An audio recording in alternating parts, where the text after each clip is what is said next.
I'm just going to do a little intro-y thingy. Intro-y thingy. Listen to us professionals. Yeah. A little intro-y thingy. Good morning, Vietnam! Wow, that was just straight up distortion there. Maybe we leave that as our intro. There's our intro right there for Losing My Agenda, episode 1. Now let's just cut that part out. No, that's our intro. I'm telling you now, that's the intro. You have just introduced our first podcast like that by stealing Robin Williams. I didn't do him justice. Yeah, just cut that part. That never happened. Let's start again. And action. Nope, that's it. Okay, so episode 1 of the podcast with Tim. Now, I figure most of the episodes are probably going to involve you in some way or another. You're probably going to be in... More than likely. I assume you're going to be in probably 90 to 95% of the episodes. I'd hope that. Because, yeah, I mentioned the idea of doing the podcast to you, and I said, yeah, look, this is what I'm doing. It'd be cool to have you in on a couple of episodes because you're into some cool shit like ghosts, cryptids, conspiracies, aliens, that sort of stuff. We'll do a few episodes. If it's funky, I'm into it. Yeah. So I told you, I was like, yeah, it'd be cool to get you in on a couple of episodes to talk about that kind of shit. Yep. And you're like, yeah, okay, I'll do all the episodes. Well, I wouldn't say all the episodes, but I'll do most of them. Oh, sorry. I may record an episode when you're ill or when you're away, and then you won't be in that episode. So what you're saying is you want me to be sick or on holiday so you can record more by yourself. Is that what I'm hearing? Well, at least then I might have a decent conversation with someone. Oh, thank you very fucking much. But I mean, I have decent conversations with myself all the time, but the doctor says that's all part of my problem. Well, look, I mean, a problem is just how you look at it, really. I mean, is it a problem? When you're talking to yourself in public, it's definitely a problem. Is it your problem or is it someone else's problem? You got a point there. Yeah. If you don't have a problem with it, then I don't see the problem. The voices in my head don't have a problem with it, so you know. Yeah, exactly right. It's everyone else's problem. They shouldn't be listening in on private conversations. Yes, that's it. Okay, now, the way this particular episode, and probably all the episodes with just us two in it, are going to run is more than likely alcohol-fueled because we are of a legal drinking age, being both 30 plus. Oh, Jesus. Don't mention that. So I will... What are you drinking on this fine afternoon? My choice of drink at this 2 o'clock on a Saturday afternoon is Baron Samedi rum. Thank you very much. Not a sponsor, but please sponsor us. Yeah, no, we don't have any sponsor. This is the first episode, so I don't know when you get sponsors, but probably not for episode 1. You never know. If we're lucky enough, we could get one by episode 2, but I highly doubt that. Oh yeah, not with the way this is going to go. Welcome to the shit show, folks. Yeah. So, and I have a nice Glenlivet Founders Reserve. Ooh, fancy much. Oh yeah. I helped a work colleague move some stuff. He was living out in Brooklyn near Sunshine, in Melbourne. For those playing at home. And I live in the same state and still don't know where either of those places are. So don't panic if you don't know. The western suburbs of Melbourne. And yeah, I helped him move some stuff. And then he called me up. He's like, "What whiskey do you like?" I was like, I mean, don't buy me whiskey because I just helped you out because I'm a nice guy. And then I realized it didn't matter what I said to him. He was going to buy me a bottle of whiskey. So I was like, okay, get this on. And he bought me a bottle of Glenlivet Founders Reserve. And it's fucking delicious. Well, you should try a bit of this. If you like your rum, you should try a bit of the Baron Samedi every so often. It's not too bad. I've got, what have I got downstairs? I have a tiny amount of Captain Morgan. spiced rum, I think. Yeah, it's all right. Yeah, but see, I only drink straight. I don't drink So, pre-mixed. so do I. I'm not exactly drinking mixed here. I mean, it's nice straight rum. Oh, good. Very dark rum. It is. It's a nice dark spiced rum. Very easy drinking. Goes down quite smoothly. Whereas mine is a very light golden brown. Have you been putting ice cubes in that? No. It looks very watered. No, I'm just... That's because it's whiskey. Whiskey's not as dark. I suppose, yeah, this is a nice dark rum. Yeah. One of my favorites. Yeah. So, yeah, this is... You can see where this show's going already, folks. Yeah. 5 minutes in and we're just talking about alcohol consumption. We haven't even got to the point where we start with the agenda and then lose it. We've already lost the agenda before we even start with it. Yeah. See, that's literally the entire point of the podcast and the YouTube channel, because this is going to be associated with a YouTube channel, is about, you can have an agenda, but if the conversation leads elsewhere, then just go with it. And that's what we're doing. That's the way that Tommy and I have always communicated with each other. Is we start with one particular conversation. Next thing we know, we've had about 5 different topics in the space of an hour, and we forget what we actually started with in the first place. Yeah, exactly right. But now that we are 5 minutes, 6 minutes into the recording of this, let's go into the actual conversation, the actual topic, because we picked a particular topic. Well, believe it or not, we did pick a topic. I picked a topic, and I just told you. I said aliens and post-death. I forgot the post-death part. That's okay. That's fine, because we can find our way there by way of this and that. Yeah, well, we can't search up genuine evidence on what happens after death, because that does not exist. So it's just all theories and all that sort of stuff. Yeah, but that's kind of how LMA came about, is when I turned 30, I was like, oh shit, I'm 30. Life is going to end at some point in time. I mean realistically, from the moment... I'm surprised you made it to 30, to be honest. Yeah, same. I'm not going to lie. I mean, when I was growing up, I really wanted to be in the 27 club. That's what I want. I genuinely wanted to be in the 27 club. You just didn't become famous fast enough, is what you're saying. Yeah, I did, at all. We could make the 37 club.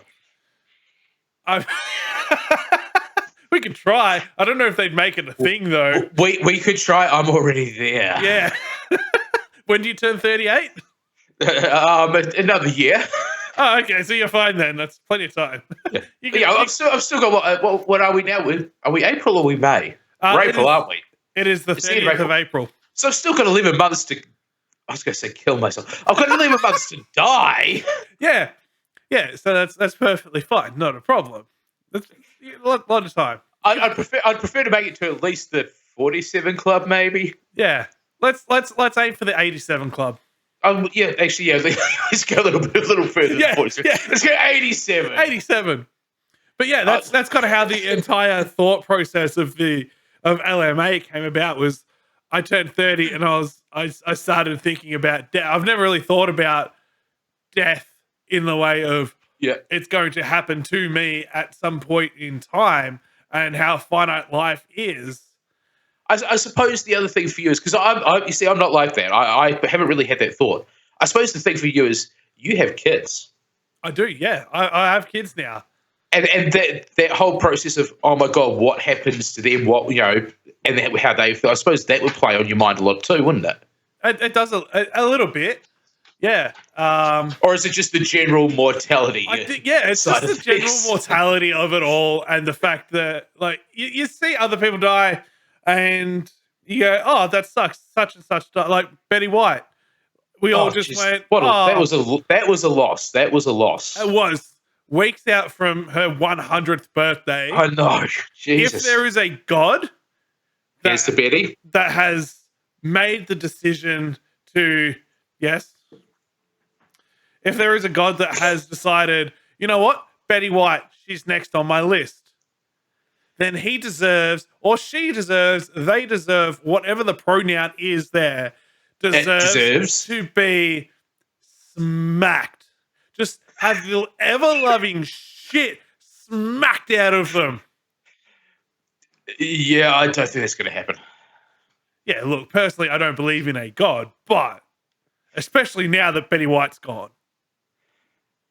Just What's going to happen to the world? Oh, the world's going to shit. As soon as Betty White died, the world went to shit. Look how long did it take from Betty White's death to when Vladimir Putin said, "I want Ukraine"? Actually, yeah. Can we have anyone who listens to this podcast actually give us to the day how many days it was, or even hours it was between Betty White's death and Ukraine, Russia? I want to see that. I want to see that information. Yeah, you can find the link in the description in the show notes. Hit us up on Twitter and feel free to let us know. That'd be interesting. That'd be an interest. Just that little bit of information. Yeah, I mean, these two completely and utterly polar opposite things that have no correlation. But, can I harken back a few years to a certain incident with a certain gorilla by the name of Harambe? Oh, Harambe! Exactly. Everyone started tying everything that was going wrong in the world to the death of Harambe. Yeah, this is true. It always seems to take some big, like the death of a person or a figure, and then all of a sudden everything gets linked back to it somehow. This is all just one giant conspiracy. But I couldn't even remember the date that Harambe was fatally shot on. Nah. But somehow everyone will go, "Oh, wasn't that around? Didn't that event happen around about the time that Harambe died?" Well, actually, it was probably more Harambe died around about the same time that major event actually happened. Yeah. But we all like everyone remembers that. Like we don't remember the exact day, but we all remember Harambe because it just became this global phenomenon, this massive giant meme of Harambe, just like Coney 2012. Do you remember Coney 2012 when that was a thing? No. What happened? What? Where did that go? I don't know. I don't even know what you're talking about, to be honest. Man, Let's just say I'm out of touch with world events. Hang on. Okay. Hang on, you genuinely not know what Coney 2012 was? I generally do not know what you're talking about. Oh man, old man living under a rock here. Okay, let me bring this up real quick. Just Coney 2012 was this massive. It was huge. There were stickers absolutely everywhere. Well, don't get me wrong. I heard about it, but I was just like, okay, cool, whatever. So what was I doing in 2012? Okay, let me... Jesus, who knows? Okay, so Coney 2012 is an American short documentary film produced by Invisible Children creators Invisible Children, Inc. The film's purpose was to make Ugandan cult leader, war criminal, and ICC fugitive Joseph Kony globally known in order to have him arrested by the end of 2012. The film was released on March 5th, 2012 and spread virally, and the campaign was initially supported by various celebrities. As of April 26, 2022, so as of 4 days ago, yep, the film has received over 103 million views and 1.3 million likes on the video sharing website YouTube, and over 18.7 million views and over 21.8 thousand likes on Vimeo. Who the fuck uses Vimeo? Seriously, what the fuck? Those are staggering numbers for fucking Vimeo. Jesus. I didn't even think it existed anymore. Yeah.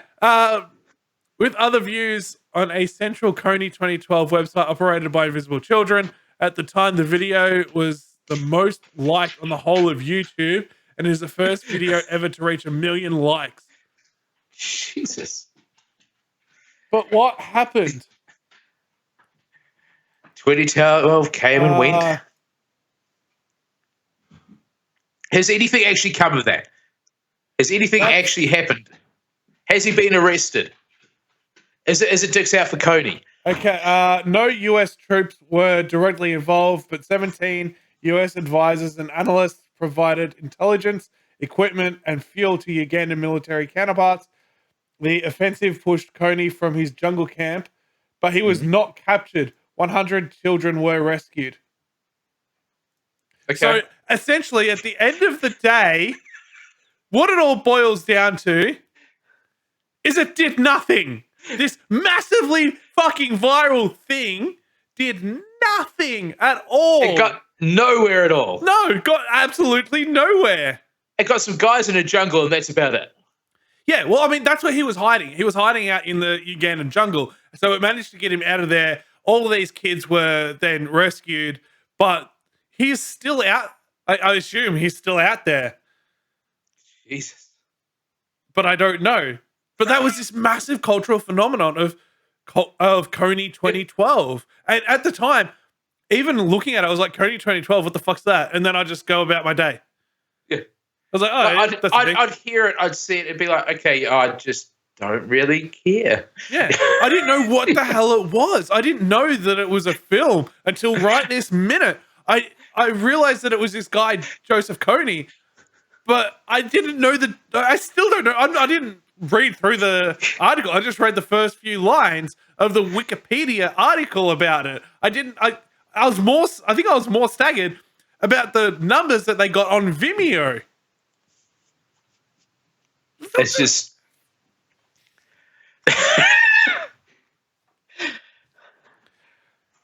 mind blowing, folks. Mind blowing stuff right there. It really is. It is. It's just, oh my god. But and that's just like. But you ask people that were born in the 90s and back about September 11. Everyone knows. Remember that. Everyone knows exactly where they were and what they were doing when they first heard about September 11. Yeah, I remember exactly where I was when I first heard about it. I still remember that whole entire day. I remember the morning. That's I remember the whole thing. I remember my mum actually waking me up. Oh, jeez. Yeah, well, it was because New Zealand time happened, I think, around about 6:30, 7 o'clock maybe. It was 6 o'clock Melbourne time. So it would have been about 4 o'clock New Zealand time. Yeah, you're a bit... I'm a bit off.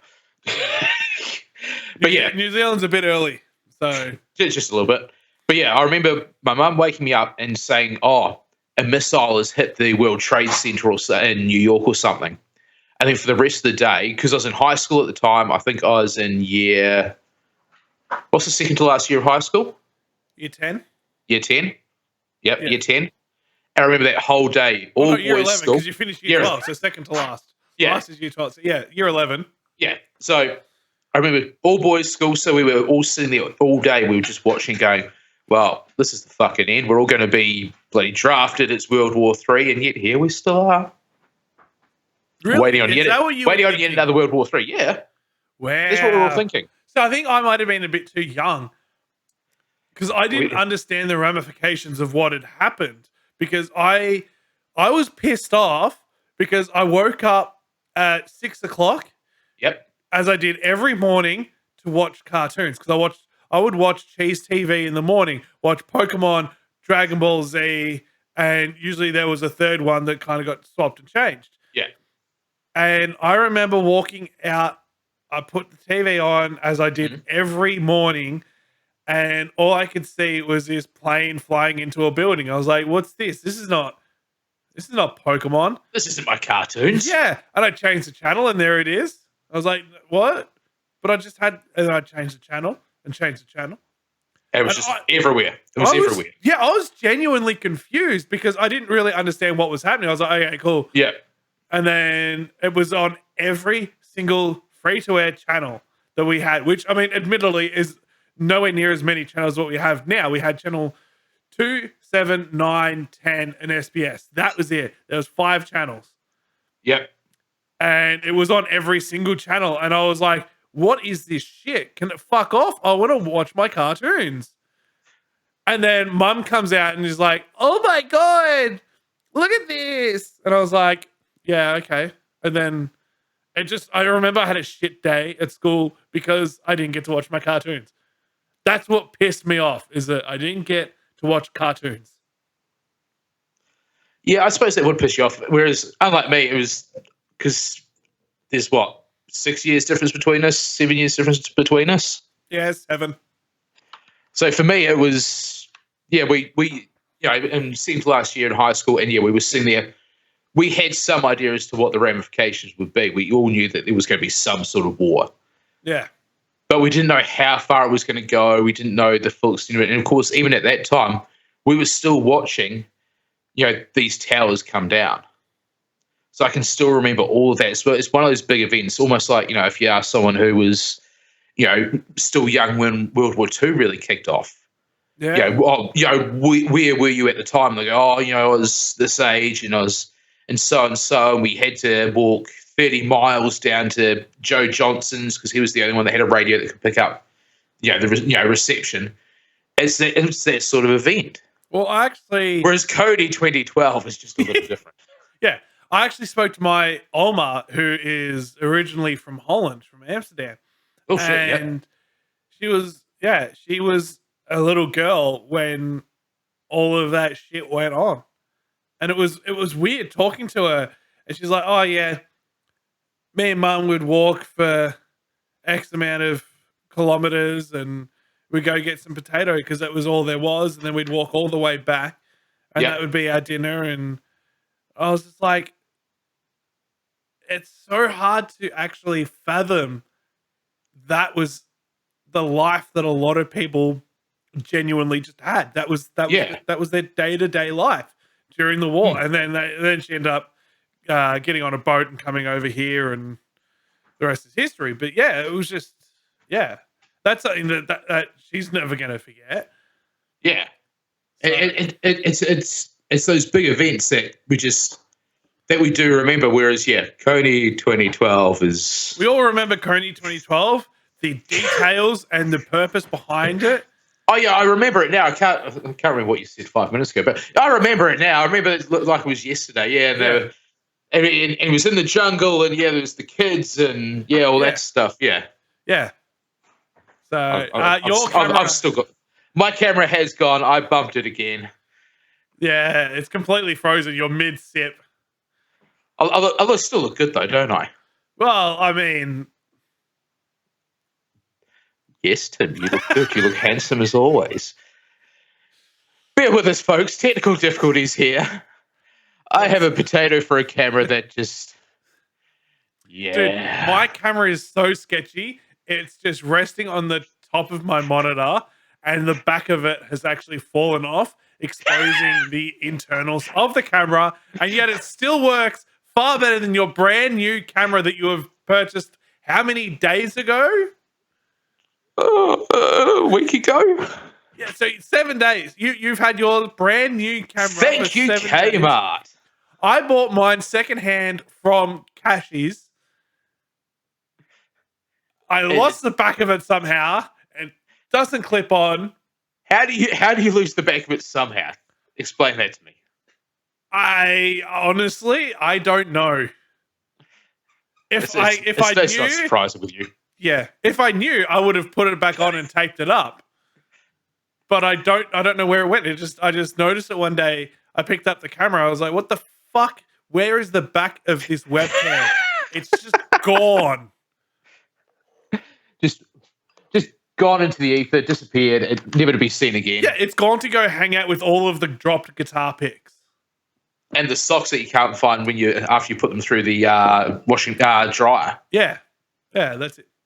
Okay, so now that we're almost half an hour into recording, and we've given you a really good example of exactly what losing my agenda is about, which is losing our agenda, losing our not just our minds, but losing what exactly we were starting to talk about. Which, if you wouldn't mind reminding the folks, what were we going to start off with talking about today? Well, aliens and the possibility of...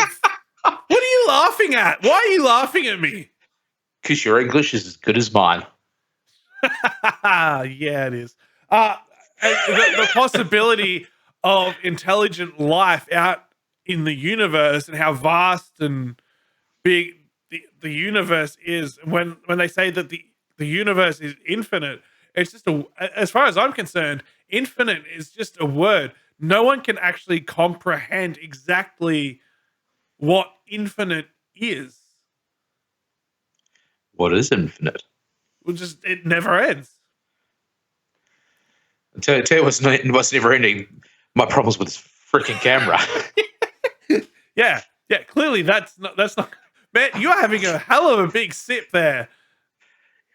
Yeah, believe it or not, I'm actually throwing my voice right now. Oh, now you've just completely gone. Hold on. I might be coming back. Hold on. Ready? Oh, here we go. This is going to be. There? Are we there? Are we there yet, Dad? No, shut up. I need to pee. I go to the toilet. Out of the way. Is that what the young extraterrestrials in the back of the UFO say to their parents? I'll be back in a moment, folks. Bear with us. This is going to imagine. This is the big start to what is going to be an amazing podcast series. Well, just think about, we're doing a podcast that we are, the secondary part of the podcast is the video aspect of it. And one of the two people in that partnership can't even keep their end up. Well, hey, he's back. Over there. Hey, oh. But like, imagine someone, you tune into this podcast going, oh, it's a podcast. It's audio format. And here we are talking about the lack of video quality from your end. Which isn't unusual for me. So people are going to be listening to us going, oh, where's the video? There's no video. Oh, I think it's just going to be like, I'm not watching it. I'm in my car driving. Which is why when you get home, you need to go onto our YouTube channel and look up the video there. Yes. Relive the experience. So, aliens, you, sir, have... How long... Where did your fascination with aliens come from? Where does it stem from? Where did it begin? I mean, I've always been into the paranormal. Big into the paranormal. It's my thing. I'm a ghost hunter outside of everything else that I do. But the UFO side, there I go again. Thank you very much. The UFO side of things was there. Where I grew up, there's a lake called Lake Ellesmere, and there was apparently always a lot of UFO activity out there. So whenever I'd go out to my great auntie and uncle's holiday home, batch, whatever you want to call it, I would go sit out in the middle of the field and watch for UFOs. Never saw any. Saw a few things that could have been, but could also be explained in, by more natural phenomena. But I'd say that's where it started for me. So that's what I like about you is you don't just go, oh, that's the UFO. You actually look, because I've been ghost hunting with you before. Yeah, and we've done it before. And you're very much the same as me. It's always trying to debunk, trying to find a natural. I would rather debunk and be disappointed than just go, oh my God, it is exactly that thing. And then be disappointed when someone else goes, oh, actually, mate, it was just me farting. Yeah. Yeah. I would rather debunk first. And I think that's where a lot of the fascination with things like UFOs comes from, because I'm not an astrophysicist. I'm not a aerospace engineer or anything like that. I try and look for the facts that are available to me, and then go, okay, well, is it this or is it that? Yeah, and that's what you want when you're doing something in a field where there is so much criticism. So many people just outright dismiss it completely, and they don't even give it the paranormal, especially. Although there's more acceptance of it now, the paranormal is a big field for that sort of thing, and UFOs, I suppose, are too as well. Yeah, I feel like there's this sense of denial through fear. It's not necessarily that they straight up like don't believe it, but it's that they're more scared Yeah. of what that truth may be, that it's easier for them to cope with it if they Yeah. just straight out deny the any existence. Fingers in the ears. La, la, la, la, la, la, la, la, don't care, don't care, don't care, not hearing you. It's easier for people to do that than go, okay, well, there quite likely is whatever, UFOs, ghosts, cryptids. I won't say that because I could get us in trouble. Say it. Whatever it is, say it. Female orgasm. Okay, wow. But it's easier to deny that there is certain things than what there is to actually accept it. Yeah. And that's the be-all and end-all of it, really. Yeah. 100%. It's, yeah. What do you think? Have you looked into the recent declassification of the stuff coming out of the United States military? Some of that's very interesting. You know, considering we're talking about guys who they sit there and, you know, they obviously have special branches of the government that will sit there and go through this footage and have to, you know, classify, that information is classified. That's not. This is. That isn't. So these guys are experienced in sitting there and watching this footage and go, okay, well, we know what a flare looks like, so yes, that's a flare. We know what a missile being launched looks like, so that's a missile. We know what this particular aircraft looks like when it's at so many thousand feet. It's that. But then you got these guys who also going, well, I can't explain that. I can't explain why that series of lights is moving in that way. I can't explain why. Like, I think the most popular one is the ball of light going dipping into the ocean. Is that the one? So it's the most common one at the moment. So the guy, Dave Fravor, I think his name is, was quite high up in the Air Force. Yeah, I want to say, his commander, and the most famous one is he actually made contact with what he described as a Tic Tac UFO. Yep, and he had it on. Like it was jamming the radars, which is deemed an act of war. Yep, and sounds about right. Yeah, and he said it went from, well, I forget the exact the numbers, but it was something like 30,000 feet, and then just with less than a second, it was down at essentially ground level.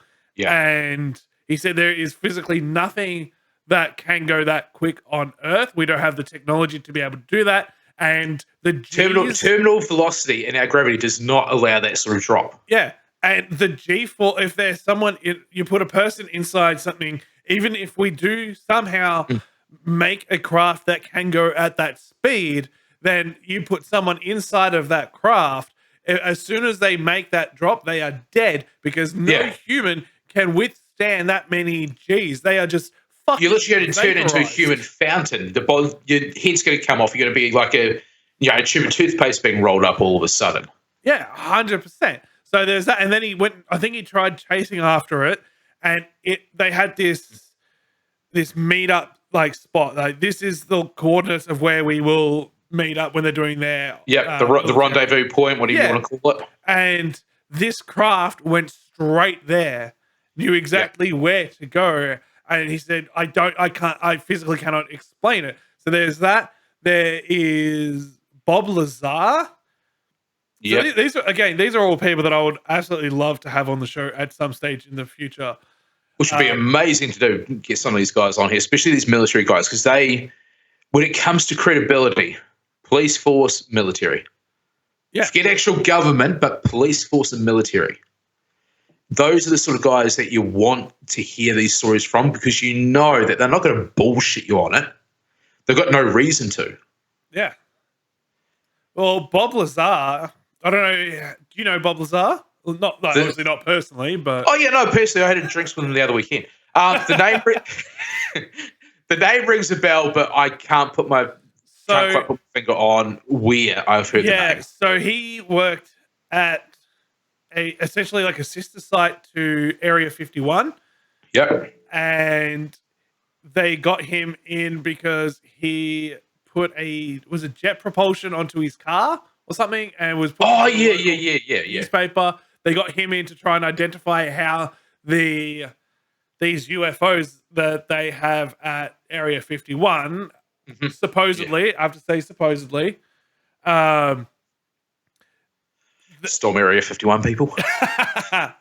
so they got him in, and I was listening to him on Joe Rogan's podcast, and it is very, very fascinating listening to him because he obviously knows about propulsion systems and all this other stuff. So they had him go there specifically to try and find out how these things move around.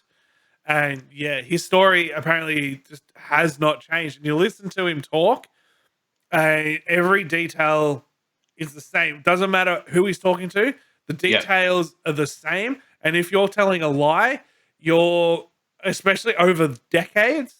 Oh yeah, it changes. Yeah, It can change. It can change from one day to the next as well. Yeah, and it could be minute details that slowly change, but you eventually, after say 30 years, you listen to the first recording of the story and you listen to the most recent, and they're going to be vastly different. You listen to Bob's story, you listen to his first time he says it to the most recent time he said it, and it is exactly the same story. Nothing is different.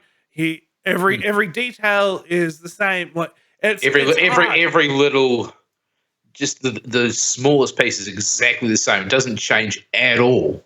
Yeah, it's very hard to try and keep that kind of a lie going if you're lying. It's especially with something like that. Yeah, something so big and grand, and you can't do it. So whether you believe in aliens or not, like that's a very interesting story to go into there.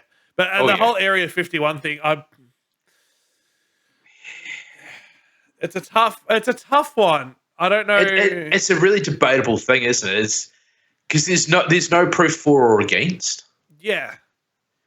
You go, yeah, sure, you can go, oh, there is proof, but then, but there's no proof. It's like, well, there's no proof either way. Yeah, there's nothing to prove nor disprove.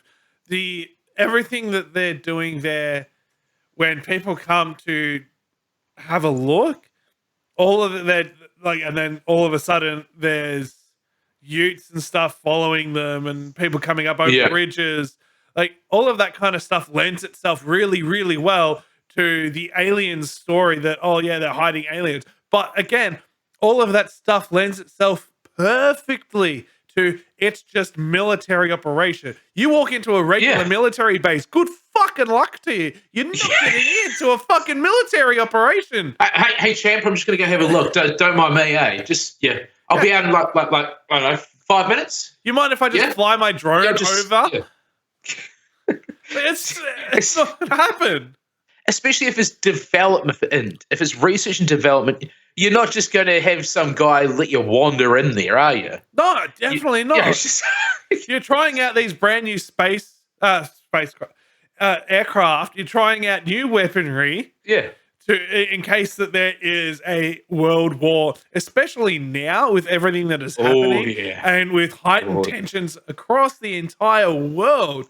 You imagine right now walking into the Nevada desert, going to Area 51 and trying to get in there? No way. Can you imagine trying to, even from a distance, fly some kind of a drone over the top and take some photos or video? It ain't gonna happen, Chief. So all of this stuff, it's the same thing. Like it lends itself perfectly to both stories, which I find incredibly frustrating and annoying. Because that's where all your conspiracy theories start popping up. Exactly. It's because you cannot just go and say, well, they definitely do or they definitely don't have these things there. Because at the end of the day, unless you personally can get in there with a camera, not have your camera confiscated, destroyed, and have yourself destroyed in the process, you're not going to have the proof that there is or isn't any alien craft there. It's that simple. Yeah, and I honestly, when Donald Trump made it Oh into God, the here we go. yeah. No.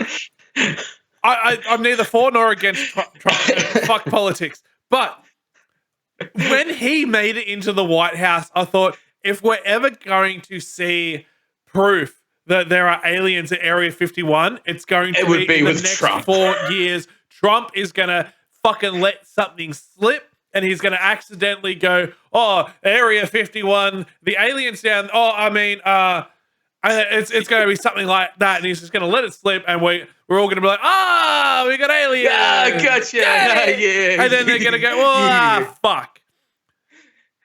But he didn't. No, I'm genuinely, Which is surprising. It's really surprising with that man. Yeah, I honestly thought he would say, like, if there's something there, because obviously he now knows what is an Area 51. Every president knows. But let's be honest. How many people would tell him if there was? That is also very true. The guy got permanent banned from Twitter. Although not anymore. Almost every... Was Elon let him back in, is he? Elon Musk, since buying Twitter, has vowed to let everyone who was perma-banned back in because he believes so strongly in free speech. And the funny thing about his free speech is, because I'm on Twitter a fair bit, I see so many people that Elon has blocked, and they're showing screenshots of this going, oh, you stand up for free speech, yet you still block me. No, that is literally the exact point of free speech. He is letting you say what you want, but free speech doesn't mean forcibly listen to every crackhead that's on Twitter. It's like it's the equivalent of going, oh yeah, I'll just sit here and listen to everything that everyone has to say and not disregard, all the negative stuff. You can decide that you do not want to listen to someone and still block them on, whatever platform you're using. Yeah. Yet they can still say what they want to anyone else. Which is until they block them. Yeah. And that is free speech. Letting somebody say what they want to say. Yep. So it's stupid. But he's said Donald Trump's allowed back. Alex Jones is allowed back. They're probably the two most well known. Yeah. But Donald Trump said he won't be coming back and that he wants to do his Truth Social. Yes, because he's using his own platform. Which is number one on the Apple App Store, whatever it's called. It's the number one downloaded app at the moment. Which makes no sense at all. Well, I feel like people are just jumping over there for a laugh. But on saying that, the amount of Republicans, like staunch Republicans, that are going to be over there now because of Trump. It's just, I don't know. I feel like American politics is just a shit show, and it's just a fucking circus at the moment. And look at God the save the fucking Queen they got in now. No bloody different, really, is it? No, it really. It's just the only difference is this guy's closer to death than what Trump was. Yeah, exactly right. He's I should add through natural causes, not through being assassinated. Yeah. Yeah, definitely. He's a lot more senior than most of the other presidents. We're not saying that seniors can't do the job, obviously, but it's the fact that he is old as shit. Yeah, and you listen to him talk, and sometimes he struggles putting a sentence together, which I don't know. I thought they had teleprompters in front of them where all they had to do was just read. Well, if he doesn't have the right glasses on, he's not going to be able to see the teleprompter, is he? This is true. But one thing I did find funny is I actually saw the video where everyone's saying that he's trying to shake hands with someone that wasn't there. Have you seen this? No. So he makes an address, turns around and holds his hand out almost as if he wants to shake hands with someone. There's no one there. And he turns around the other side, does the same thing. But I actually found a video saying that, no, that's just fucking essentially propaganda against him. It's just a cropped in video. Here's the wide shot, and he's actually just pointing to people that are off stage. I mean, you wouldn't be surprised if it was the case. He was trying to shake hands with people that aren't there. But at the same time, once again, like I said, propaganda. Yeah. Making him look worse than what he is. All these Republicans trying to just, he's this old geriatric and the world was better with Donald Trump being... Like, honestly, I think if Trump was in, Putin would not have attacked Ukraine. Yeah, that's where we start getting into conspiracy theories there, isn't it, really? It's... Yeah. What would there be the whole Russia-Ukraine thing? Well, I don't know. Would there be, sort of, if you like, more peace between North Korea and everyone else? Yeah. Well, I don't know if that's so much. Would there be the China situation? I don't know if that's so much a conspiracy. It's just a thought thing about what if, what would happen. But isn't that essentially what a conspiracy theory is? No, because a conspiracy is... My definition of a conspiracy theory is this is an event that took place or didn't take place. Exactly. Whereas this is a what if scenario. What if Donald Trump was still in? It would lead to a conspiracy theory. Yeah. It's probably a better way to look at it. Yeah. Yeah. So yeah, there we go. There's another... We went off topic again. We've somehow got on to politics. We've gone from life after death or possibility of life after death to politics and the war on Ukraine. Yeah. And we even brought it back 15 minutes ago saying we came here to talk about aliens. And then that's just gone fucking... This is quintessential losing my agenda. Yeah. Within 2 minutes of starting the actual topic, we've gone off on a completely different tangent. Yeah. Yeah. So this is what you have to look forward to. We will always try and come back in some way to the original topic, but it's going to be in such a roundabout way that you have to sit here and listen to us for 3 hours before we actually get back there. Yeah. And these are going to be lengthy episodes. I can't see them being 20-minute episodes because I'm not a fan of really short episode like podcasts. 45 minutes is nice. It's a nice short listen. Yeah. But if you've got something to keep you occupied, you could be listening to us while you're doing the housework, while you're on a long drive, while you're at work, while you're at work, like Tommy, and we can this, and it's just going to be us rambling on like we have been, just so that you can have a little bit of entertainment. Yeah, like I'm listening to Lex Friedman. Again, another person that I'd love to have on. And he has very, very in-depth conversations. The first episode that I listened to of his was his most recent one. Yep. And surprisingly enough, was about aliens. And that went for just over 4 hours. Can I just interject there? Is that how you got the idea for this episode? No, it wasn't actually. Surprisingly enough. So we don't need to worry about sort of crediting anyone else for the idea for today's episode then? Well, no, because I've listened to a lot of different podcasts about aliens and death and the finality of life and all that sort of stuff. And so it's from a whole bunch of different podcasts that have talked about it and podcast guests. Fair enough. I got it all from. So it was let's just talk about death for our first episode. Why not? Let's talk about the end to start things. Yeah. Yeah, that's it. This is the beginning of the end. If this episode doesn't go anywhere, it probably will be the beginning of the end. But Well, the way I also see this is if it doesn't actually gain any momentum, gain legs, and doesn't go anywhere, fucked if I give a shit. I'm just going to put it out there anyway. We're just going to be us, and we're going to record podcasts of us just talking shit for 3-4 hours. May as well. Yeah, we'll put it up. Fuck it, I don't care. And if you've made it this far, thank you for listening. Thank you for staying with us. We will eventually get on to one of the actual topics. I can't guarantee that we will, but we'll try. We did get onto one of the we got onto both of the topics because we started with death. Made it into Area 51 somehow. Well, we mentioned, because we mentioned, let's get back onto the topic of this episode, which is aliens, Area 51, Trump, politics.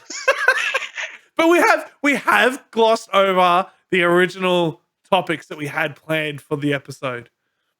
Well, how about we try and refine that agenda of ours and start with the aliens? All right. So, aliens, yes. Aliens, UFOs.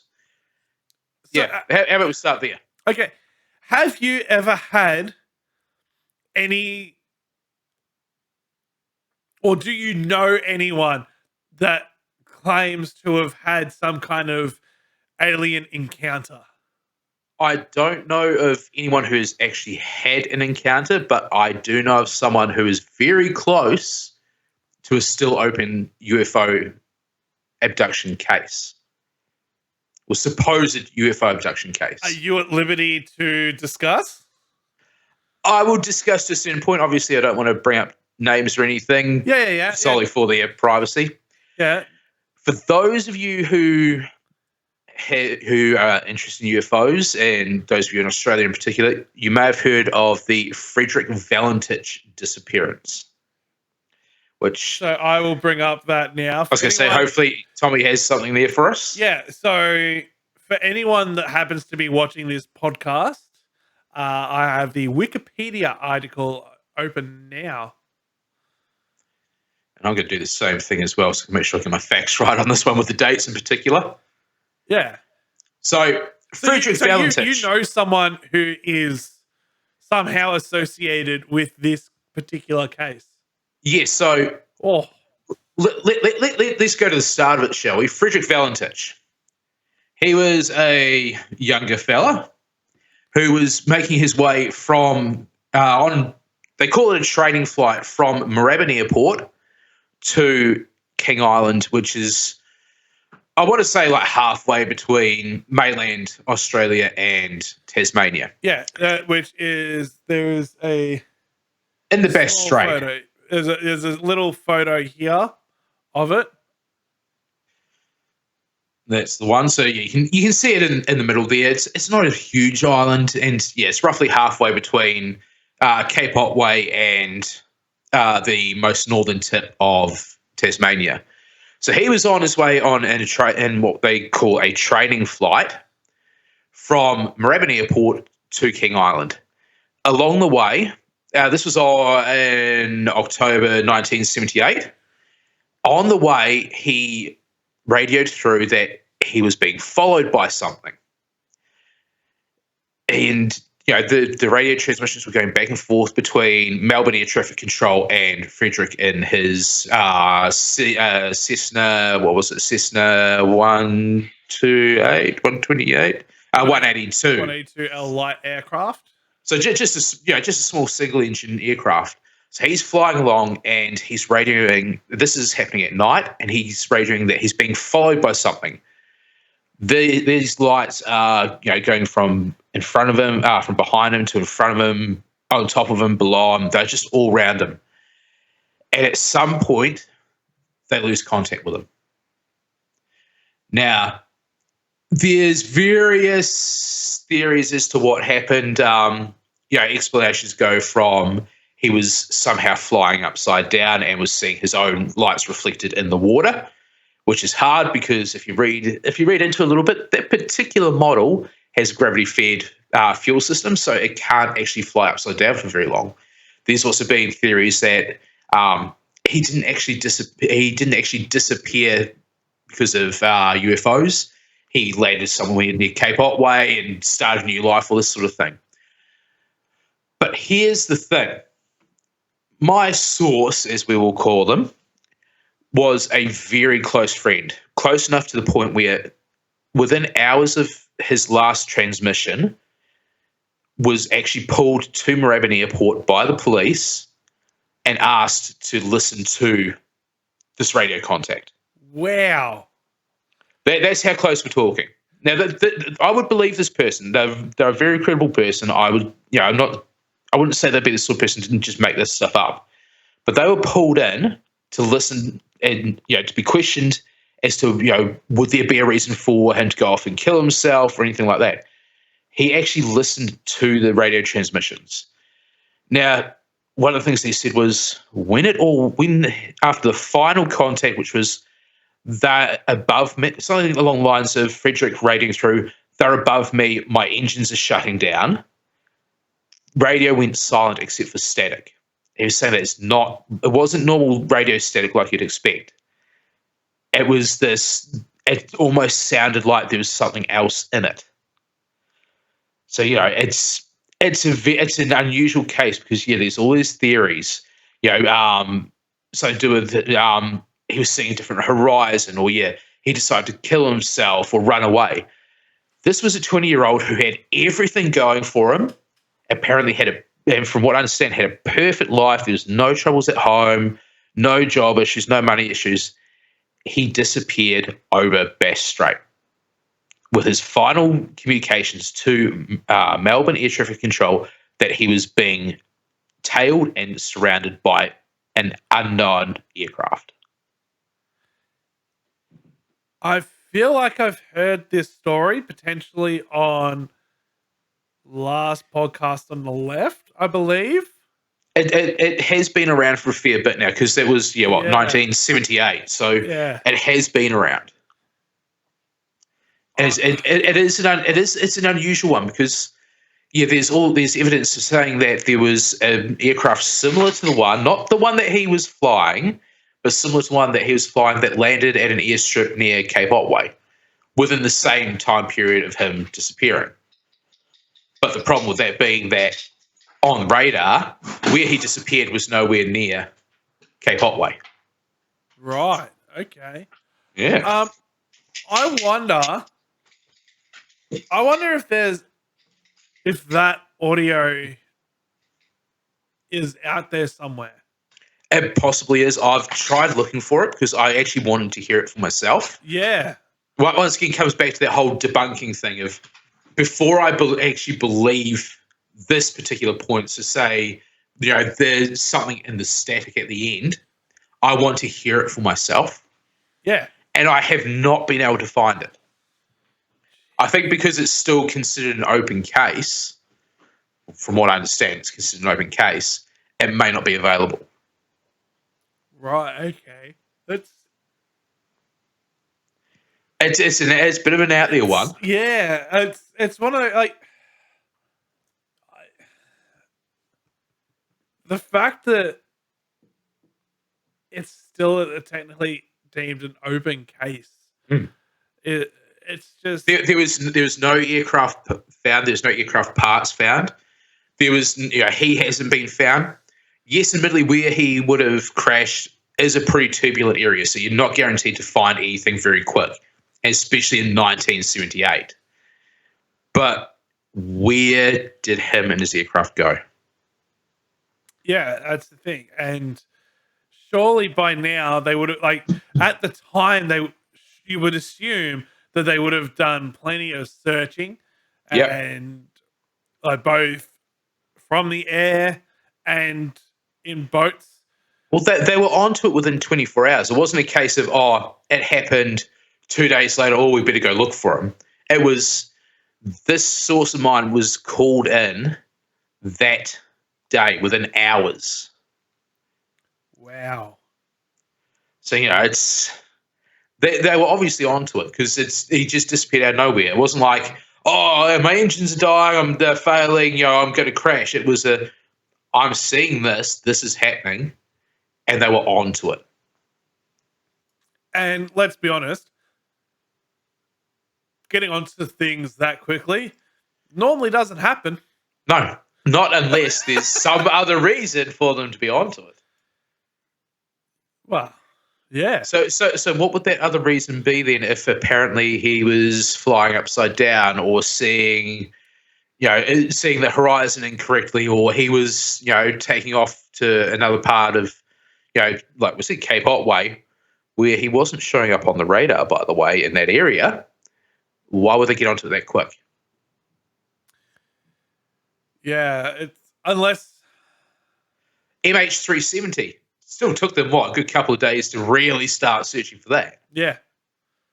And that's in modern times. Yeah. What we consider modern times, you know. Yeah. So unless he had something on board, that like some top secret, A weapon or well, wouldn't be a weapon. It's going to bloody Tasmania. Wouldn't be a weapon. Unless that is the perfect place to actually take Actually, it could weapons. Be. If we've got anyone listening in from Tasmania, let us know if there's any secret nuclear facilities or something down that way that no one else knows about. Yeah. Well, look, let's be honest. No one really suspects Tasmania.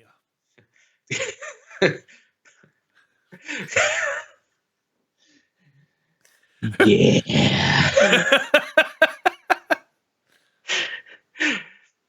if you're not from our part of the world, just ask in the comments and we'll all fill you in on Tasmania. Yeah. A bit like Gore in New Zealand. Yeah, see, I'm not from New Zealand, so that means absolutely nothing for me. Let's just say same difference. I figured. So, yeah, like, if he maybe had secret documents or something and they're worried about him being leaked, but if he's doing, what was it? So it was a test flight, yeah? They say it was a training flight, but from what I understand, or from what I remember in this conversation, he was actually going down there for work. Was it work or family? One of the two. He had a reason to be going there, not just a test flight or a training flight, because he didn't actually on a training flight. And I'm happy to be corrected, but on a training flight, I'd say that he would have had, there and back scheduled. But at that point, he only had down to King Island scheduled. Yeah, yeah. It is a hard one, but the fact that it was one way at that point in time, and it was in 1978, so it's difficult because we weren't alive then. Close enough, but not quite. You were almost alive. I wasn't.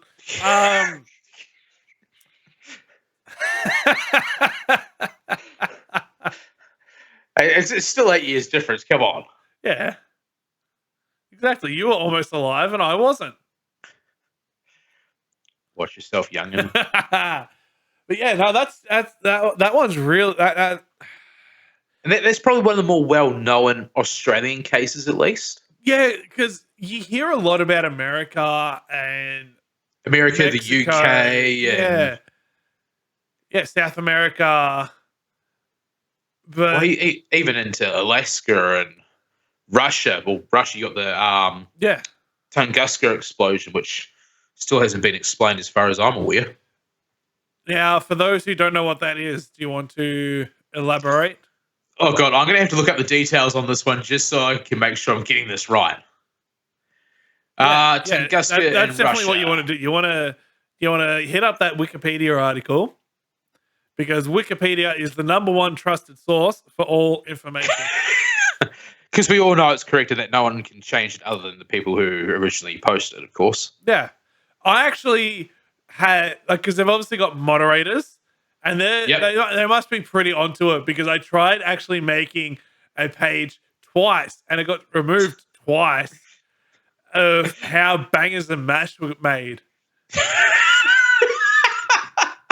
I can't remember the story now, but Hayden, one of the guys that I went to school with, I put him down as the creator of Bangers and Mash, and we had this fucking story. I wish I could remember the story, but it was that long ago. I haven't got a fucking clue. It's back in high school, and I put it up, and I had photos. It was like a full Wikipedia page of just how Bangers and Mash were. Yeah, and it went through a family lineage, like all sorts of shit. And I hit submit, and it went up, and I was like, "Holy shit, it worked!" Oh my God, I've just made a Wikipedia article about how Bangers and Mash was created by a dude I go to fucking school with. This is great.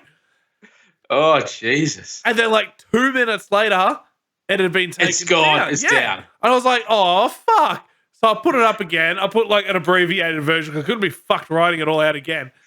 I put it up. There we go. That'll do. I'll leave it at that. And I got taken down straight away again. I was like, fuck. All right. So reading straight from good old Wikipedia here because I can't remember dates and everything. I'm getting, And I don't have a link, so we don't have evidence. And you're not going to get a link, all right? Just deal with it. All right. So for anyone watching the podcast, I apologize. Tim's a dick.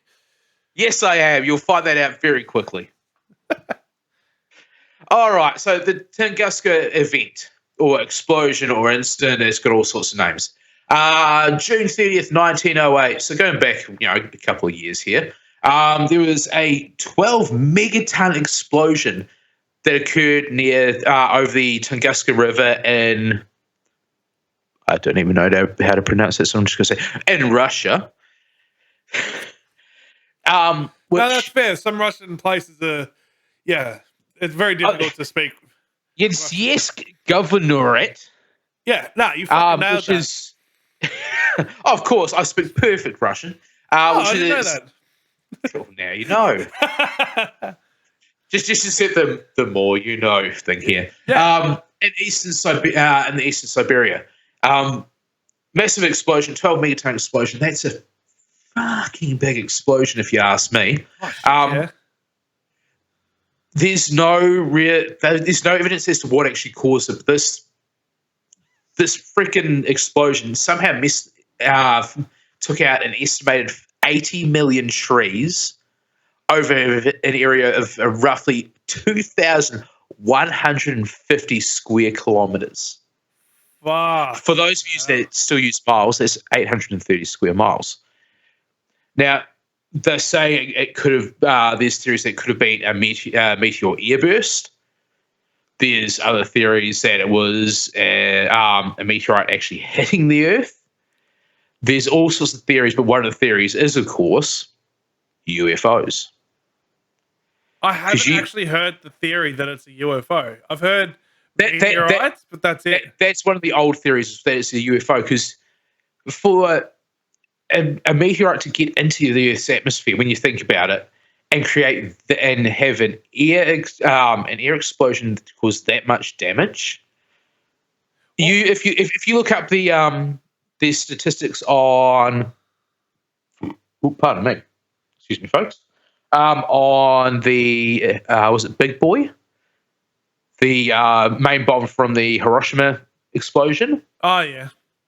That didn't even do as much damage as what this did. Yeah, no, this is on a completely different level. This is a major scale. This is just over the top explosion. This is damage beyond damage. Do you reckon this is of a similar size to current nuclear weapons?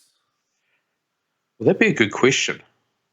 Yeah. Let me just do a little bit of looking here. Because I know that Russia, or I believe Russia, have the 2 largest nuclear bombs currently.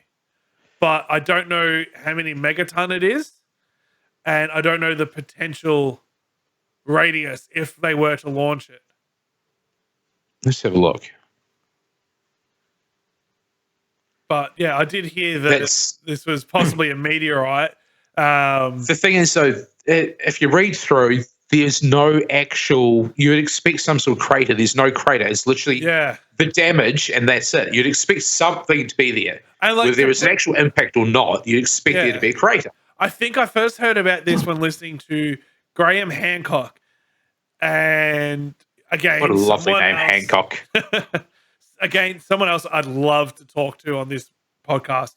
I believe it was him. And he was saying, I think he said, if this, because it's just hitting this giant forest. Yeah. Where there are no people. So the only reason why this isn't as well known is because there were no deaths associated with this incident. But if and eyewitness reports suggest that at least 3 people may have died in the incident. Oh, well, there you go. Still not enough to have this known across the globe as a big event. Yet, if this happened in London, it would have wiped out the entirety of London. That's how big of an area that we're talking about here. But because it happened in a forest, no one really knows. Yeah, the size of it is almost scaled down because it's hitting such a big area that isn't densely populated. All right, so it seems smaller. just to interrupt you there. Yep. So we're going from 12 megaton explosion in the Tunguska event. The largest nuclear weapon is the that's available today is the B-83, which is a in the US nuclear weapons arsenal. Maximum yield. Want to take a guess? 8. No. 1.2 megatons. What about Russia? That is what is the largest nuclear weapon today. 1.2 megatons. Is that in the entire world, or is that just Russia? That's in the world.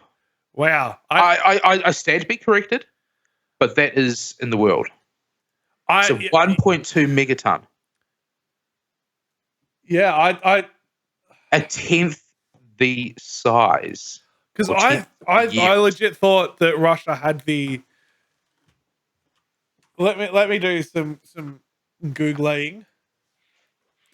So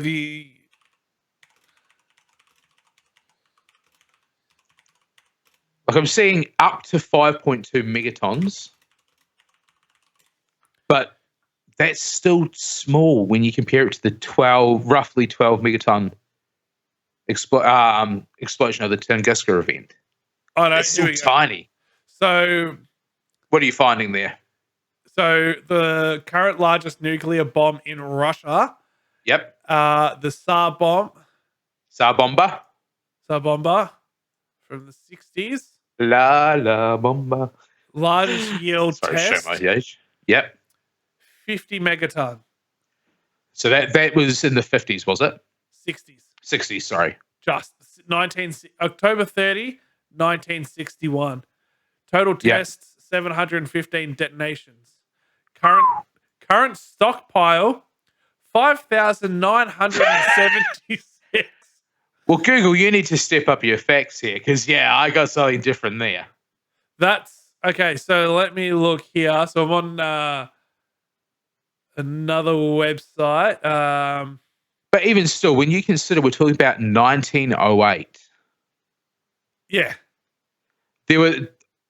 Were there any nuclear weapons available in 1908? I don't think there would have been, would there? I don't believe so. No. On July 16, 1945, in the desert north of somewhere, Alamogordo, New Mexico, the first nuclear test took place, codenamed Trinity, using a device nicknamed the Gadget. The test, a plutonium implosion type device, released energy equivalent to 22 kilotons of TNT, far more powerful than any weapon ever used before. Well, there you go. So that's still what? Just call it 40 years? 40 years difference? 38. 39. We'll call it 40. So, a number of years. there you go. So that's approximately 12 megaton in 1908. Yeah. This kind of weaponry didn't exist then, but with no. So was it 12? With no visible crater. Yeah, and that's the thing. Like, you're gonna have a massive fucking crater at 12 megaton.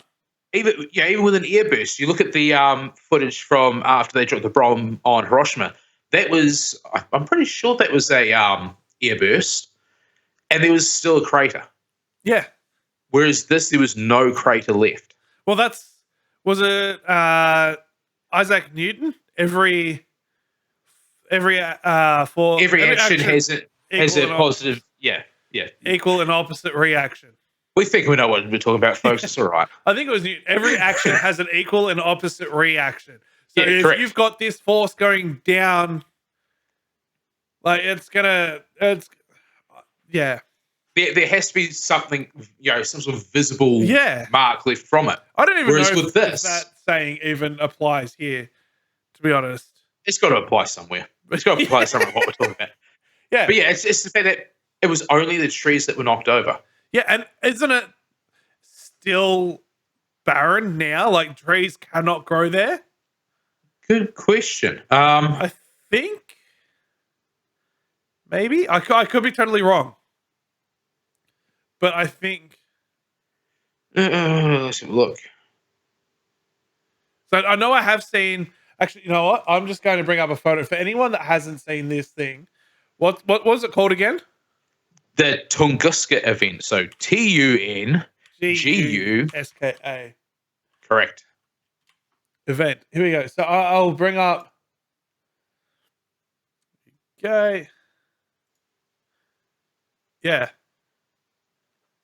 Yeah. So you look at all of the photos and they're all black and white, but there are some color photos. So today, yeah, it's pretty close to a perfect circle.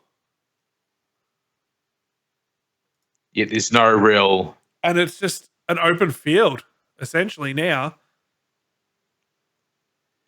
So I mean, you got to think about what does that mean exactly? Was there some sort of nuclear device from someone that wasn't from this earth that was set off there?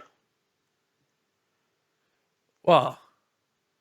You know, it's an interesting thing to look at because, yeah, it's just there's no evidence of it being a meteorite air blast because you would expect from the concussive wave to knock down that many trees over such a large area for there to be some physical, whatever you want to call it, some physical manipulation of the land itself. Yeah, there has to be something, but it's the trees in that area just essentially fell over. Yeah, they just stuff it. Yeah, they all just dropped down and no tree grew back. Which is like even with the Mount St. Helens explosion, when the volcano at Mount St. Helens went up. Yeah, sure, all the trees on the mountainside were knocked down, and there was a lot of ash, etc. That did cause things to, not come back as quickly. But even there's still a lot of it that has started to regrow. Yeah, and you look back at how long has it been since this event? 1908. I mean, so in my books, that's a long time. 14 years. Yeah. 114 years and nothing's grown back. Yeah, so that there's something very different. Something's not right there. Something doesn't add up. Damn it. Something doesn't add up. I don't know what it is. I'm not smart enough, but... Well, neither am I, so you're in good company. Awesome. Brilliant. Yeah, that one's very... That's just odd. I don't know how else to put it. I know that there's going to be people that are going to correct us and be like, oh, well, this and that and whatever. But just remember, we're not experts in this stuff. We're experts in nothing. We're experts in rambling on, talking bullshit. Well, let's be honest. The way I say it, I'm a professional idiot, and that's about it. And I'll agree with you on that one. I'm pretty sure I've got that in my Twitter handle, in my little bio, professional idiot. And maybe on Instagram as well. Don't worry, folks, we're trained idiots. Yeah, professionally trained idiots. That's how we came up with this gig, in fact. Yeah. So, it's an interesting. It's another interesting case. I mean, there's all sorts out there, like where else? Skinwalker Ranch. Yeah, Skinwalker. That's another interesting one. That's another interesting one. There's a documentary. Jeremy Corbell did a documentary about Skinwalker Ranch. Again, another person that I want to get onto the podcast and talk to. Does anyone else find it funny that he's dropping these names? They go, oh, another person I'd like to get onto the podcast. Well, you're bringing up the topics. Hey, there's someone related to this. Shut up. But he actually did a documentary with Bob Lazar, and he also did a documentary with Skinwalker Ranch. The reason why I want to talk to him is because he made this documentary with Bob essentially trying to disprove and catch Bob out in his lie. Which I think we've already discussed. That's going to be hard to do. Yeah. And then he realized, as he was filming it, realized, hang on, this guy's not full of shit. There's something Everything to it. adds up. And same with Skinwalker Ranch. He goes in as a skeptic, which is what I am. When I do, like, whenever we've done a ghost hunt, I've always gone in as a skeptic. Yeah, you've gone in. I've gone in as a believer who likes to debunk first. You've always gone in as a skeptic. Yeah. You this is the thing with Tommy. When it comes to paranormal, he loves it, but he's scared as shit of actually having a good, proper experience. So he always goes as a skeptic. He'll be like, nah, didn't happen. And yet, I'm always the first one willing to do shit. Because you're dumb. Like when we were going to go to Pentridge, when we were going to do the overnight at Pentridge, and I said that I wanted to be locked into the double cell where all of the prisoners spent their last night before being Guess who put it out to the happened to? gallows. Oh, you ended up doing it, did you? I did. Man, that whole thing got hijacked from us. Really? I didn't know. Well, that's why I bounced on it. I was like, yeah, nah. That's history. That's history. It is. But that would have been cool. Like, but imagine being a prisoner. Like, okay, little tangent here because we've started talking about this. Imagine being a prisoner back when capital punishment was a thing here, and you're put into a cell where you look out the little tiny window in your cell door, and all you see is the rope hanging there, waiting for your throat. How fucked up is that? That's your last night alive, knowing at 6 a.m. you're straight out there, boom, done. See you later. You'd get a good night's rest, wouldn't you? Oh, fuck yeah, no. Yeah. But no, I was really keen to spend like an hour or two in there by myself, no one else anywhere close to me. Well, maybe we make that one of the goals. Well, we have got 24 hours in a haunted location, but what I would like to, like, so if anyone doesn't know what I mean by that, I have written down a bunch of video ideas for the LMA YouTube channel, which is going to be, the podcasts are going to be there, but this is going to be more video content, which won't be a podcast. And one of the video ideas I've got is to spend 24 hours in a haunted location, but I don't want to just do any old location. I want to do somewhere that's actually going to be interesting, such as Arradale Lunatic Asylum up in Ararat, which is past Ballarat, for anyone that knows Melbourne. That is like one of my dream places because I've seen some footage of a genuine TV show dedicated to ghost hunting, and they went there and they heard a knock at a door and they fucking ran away like little bitches. They finally got evidence. Like a few steps away, there's like a little ramp and then there's a door. And all they had to do was walk up this little ramp and open the door. They hear a knock and then they fucking, oh shit, and they just leg it straight out of there. No, that is not what you do. You go in, you find out what that was. Was that a knock? Was that wind moving the door to sound like a knock? Or was there a ghost standing there going, hey, get the fuck in here so I can fuck with you? So, folks, keep an eye on the LMA YouTube channel so you can see Tommy shit himself. Potentially. Who knows? Who knows? Anyway, back to what you were going to discuss. Oh, Skinwalker Ranch, yeah. Yes, Skinwalker Ranch. That's an interesting place, that one, because you got elements of UFOs, extraterrestrials, we put all into the same basket, and you got like the paranormal Native American side of things. It's just like I don't know how to describe that place. How would you describe it? Well, for anyone watching, Apart from being now, interesting. For anyone watching right now, this is how I would describe it. Right here, this photo. These photos. I'm showing photos. Are you? Yeah. Yeah, I'm actually showing photos of Skinwalker Ranch right now for anyone watching it. Folks, let me just we would try to do this all through Discord, and it just didn't work. So, I cannot see these photos. Actually, I was going to share my screen, but I feel like if I do that, Yeah, just don't. Don't. It's going to destroy your computer. We were talking for nearly an hour before we actually got to this point here. Let's put it this way. So yeah, Skinwalker Ranch just it's bizarre. Yeah, I think that's the only way that you can describe it. It's very odd. If you want to, honestly, not to promote other podcasts, but last podcast on the left do a really, really good deep dive into the history of Skinwalker Ranch. So if you want to hear about it and hear all the details, that's a really good place to go to. There's everything from, like, they've got cattle mutilation there. Yeah. Which would be Chupacabra and UFOs.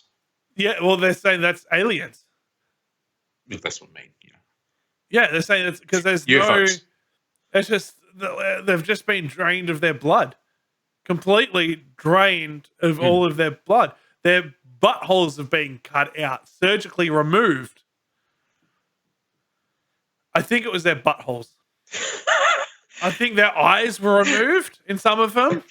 Eyes, buttholes, same thing. Yeah. If anyone has been there, you've got Ghost Adventures who've done at least one episode there. Jack Osborne has done Portals to Hell there. Basically, you name the paranormal group, the paranormal show, I think not Destination Adventure. One of those other guys, they've done episode there. It's everyone investigates it because it's just this mixed bag of UFO, alien reports, paranormal reports, Native American spirits, all this sort of stuff put together. It's just crazy. Yeah, it's just this giant clusterfuck. Yeah, I don't know how else to put it. It's this giant clusterfuck. Yeah, there's just no way to actually describe it, is there? No, there isn't, because it's just so much, and the fact that the military went in to investigate for like 10 years. 10 years. It's not like they went in for 20 minutes and went, we can't see anything, it's bullshit. They were there for 10 fucking years, set up all of their cameras and everything. They'd set up trail cameras, and then this trail camera would fuck up, or it'd be knocked down and destroyed. And then they go, oh, that's okay. We've got this camera over here, which has this camera in the shot, so we'll be able to see it. No. That one got destroyed too. Yeah, it's like, what the fuck is going on there? Yeah, and then they'd have an event happen in one spot where the camera's not pointing for that particular moment. Okay, cool. We'll move this camera ever so slightly so we get it in shot if it happens there again. And then it would happen. And it happens somewhere else. It's not on camera. It's always happening in places that's not on camera. And this is not just from people that investigate this shit for fun. This is from people who it is their career to investigate this shit through the government, the FBI, the CIA, fucking whatever. It's their job. It's their field. It's what they do. Yeah. And they can't find it for 10 years. Could you imagine working on a project for 10 years, and after 10 years of your life dedicated, you have absolutely nothing to show for it except for stories. Especially when it's your particular field. Yeah. It's just, imagine if we could get there. 24 hours at Skinwalker Ranch. Oh. Actually, I think you need more than. I don't think 24 hours is enough, because they've had people go and stay there specifically for an experience. Yeah, I suppose. Had nothing happen. It's when you're least suspecting. Was it Skinwalker Ranch where they couldn't find any of the bulls at all, and then they thought they'd lost like tens of thousands of dollars, and then they found them all in a shed with the door Yeah. locked. Yeah, I think it was. And they're all crammed in there, and they were all motionless, staring off into the distance. And then as soon as the guy came in and like he unlocked the door or he like knocked on the window or something, they all fucking just snapped out of it and lost their shit. I think it might have been Skinwalker. It's just, I don't know how to put it any other way than it's just this one site where you could go and just, I would highly suggest that if you pick up on one thing from this particular chat session, look up Skinwalker Ranch. There's enough stuff on it out there. It's just one of the most bizarre places in the world. Whether you're into paranormal, UFOs, cryptids, whatever, literally anything that's a little bit heebie-jeebie, it's got it. Yeah, it's just like, I mean, how many owners has Skinwalker Ranch had? And they've almost all had experiences there. I don't think there's a single owner that has not had some kind of an experience there.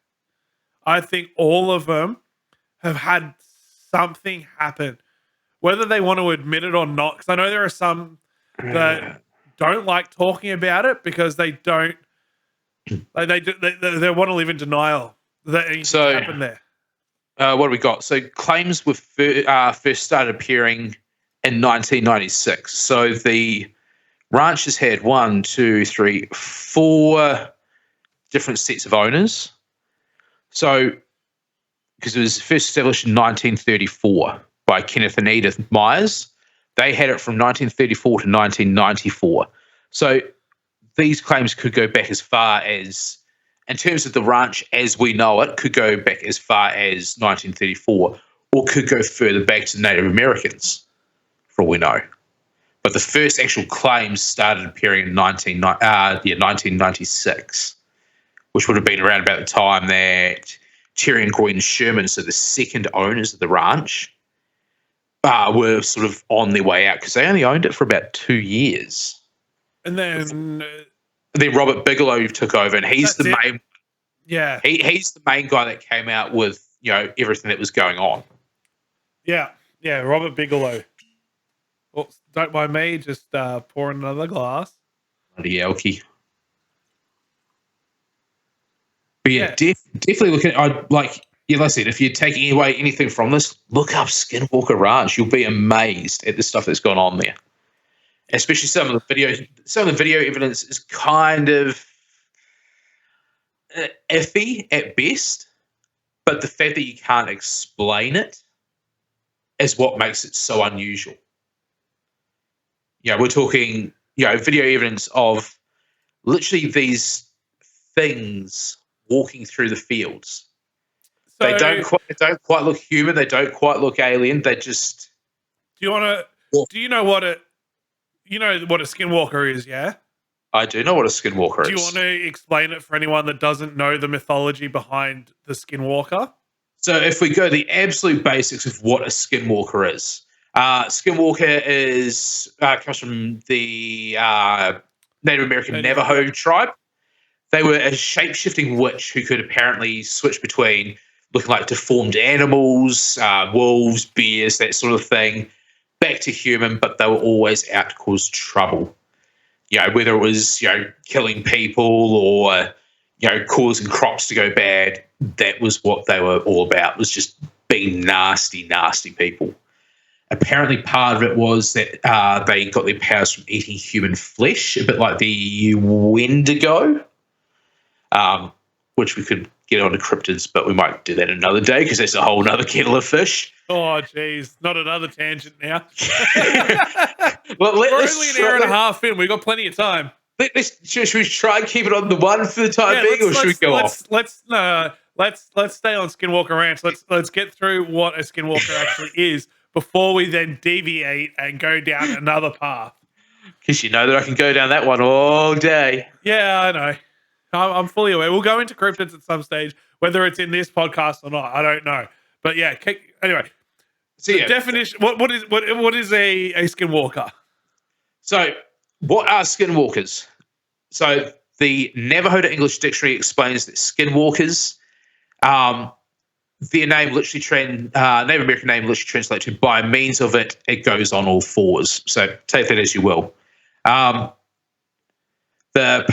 Pueblo people, the Apache and the Hopi, have their own legends about them, but they are basically medicine men that have been given these mythical powers of absolute evil.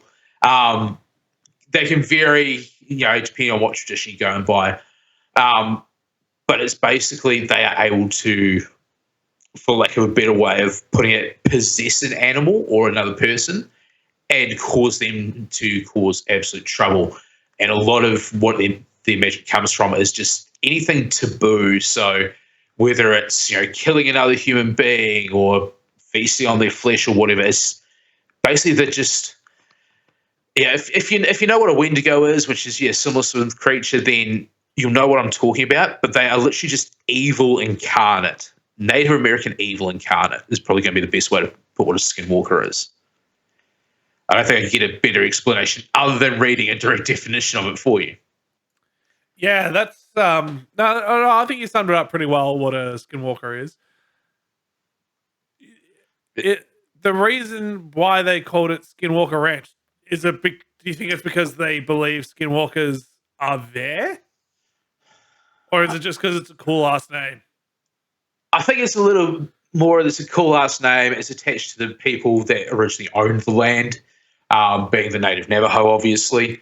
I think that's what it is. I think they've literally just gone, oh, well, that must have been a skinwalker, so let's call it the Skinwalker Ranch. That's what I feel, at least. Yeah. And what about the paranormal? Do you know?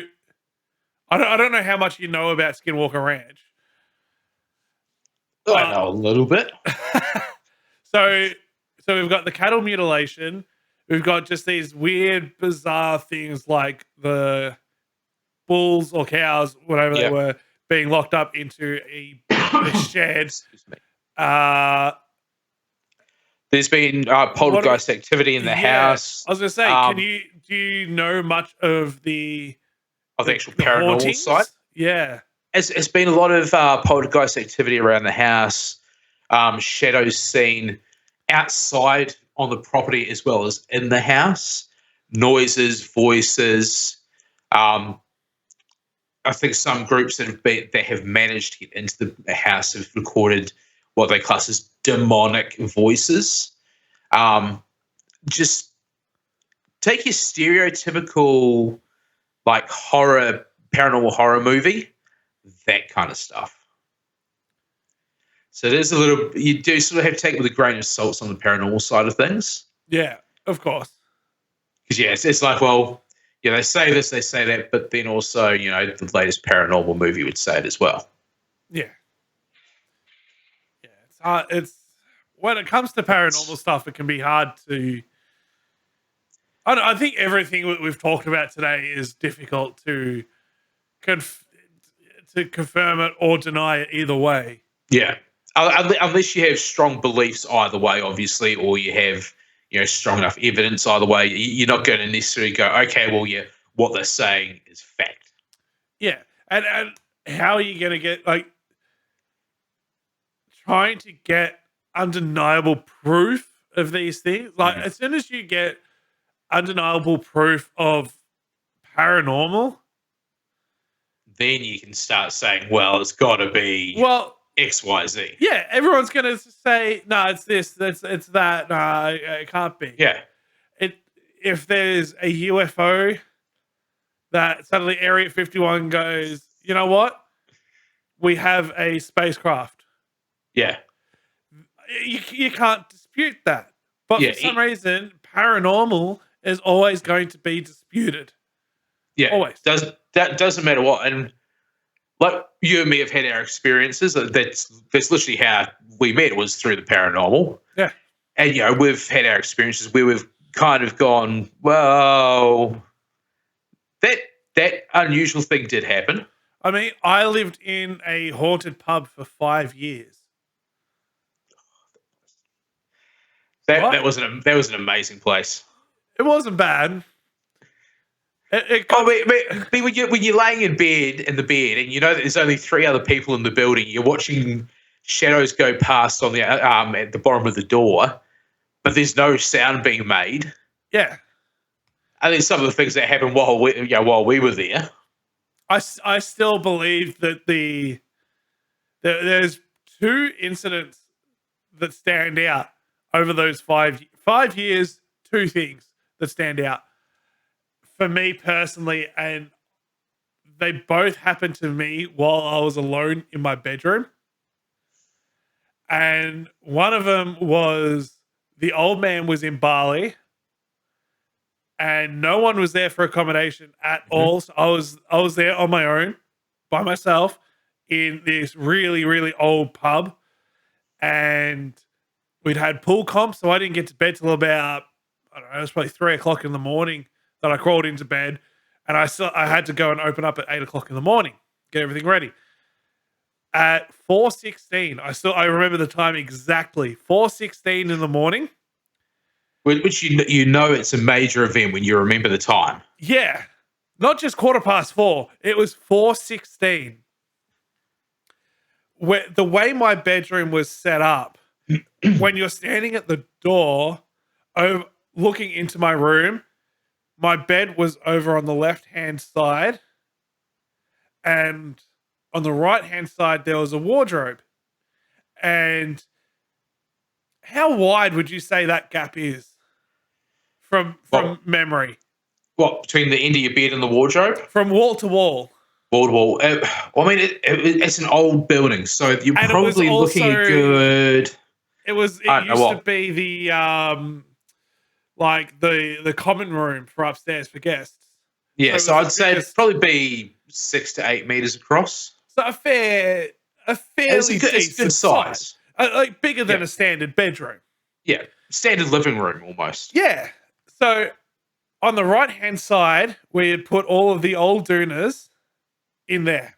And then we're in, when you buy a doona, you get them in those really, really loud square bags, the plastic bags. Yeah, I know the ones. Yeah. So the old doona, we took a doona out, put the old doona into there, and we just shoved them in there because we didn't have anywhere else to put them. And I wasn't using that particular space. And I had to push down, and our cleaner pushed back, and then the rail in my wardrobe held them down. I tried moving one out once. They were stuck, completely stuck, couldn't move them. They were there for months and months and months. So this is not like a couple of days later where things have shifted. This is 6 to 8 months down the track. There's been no movement in these things. Nothing. At all. No movement, no noises, nothing until 4:16. When I was on my own, every single one of them, there would have been, we had 10 rooms, so 9 bags. Every single one of them went from that wardrobe, across the other side of the room, slammed into the concrete wall, and then bounced back halfway across. So even with pressure, if you took pressure into account and physics into account, they wouldn't fly across a room that size. Nope. They'll maybe pop out. You maybe get a couple that might, one or two that might make it to the other side by rolling across the floor, but they're not going to come flying out and then bounce halfway back across the room. No, they've come out with force, and the noise when they hit that wall, because that's where my bed was. So they've hit the wall at the foot of my bed. Yeah. And naturally, I've woken up to this massively loud bang. And I've gone, what the fuck was that? I look at my phone. I'm like, fuck, it's 4:16. 4:15. I go to turn my light on, and I didn't have a bedside lamp. So I had to get up and walk over to the door and turn on the light. And I kicked one of the bags. I'm like, what the fuck was that? Turn on my light, look, and I'm like, I just see this line of the doonas inside their bags. And I'm like, what the fuck just happened? That there is what we call ghost activity. And I've looked at it and gone, okay, so they're not going to go any further. Turn my light off and go back to sleep. Took me a little bit to go back to sleep, but I eventually fell back asleep. And what was the other incident that sticks in your mind? So the other one was I had sleep. The only time I've ever had sleep paralysis. Yep. I've never had it before this incident. I've never had it since. It has happened to me one time and one time only. I don't remember the time or anything like that. It was dark and it was nighttime. Yep. I was sleeping. I woke up. I've looked at behind me was my window, and the pub is on a main road, so there's a bit of light that comes through the shutters. Yep. And I saw at the foot of my bed, the only way I can describe it, to just to visually represent it, not what I believe it is, just to visually represent. Yeah. Satan in the middle with the horns, and then two silhouettes of dudes, one either side.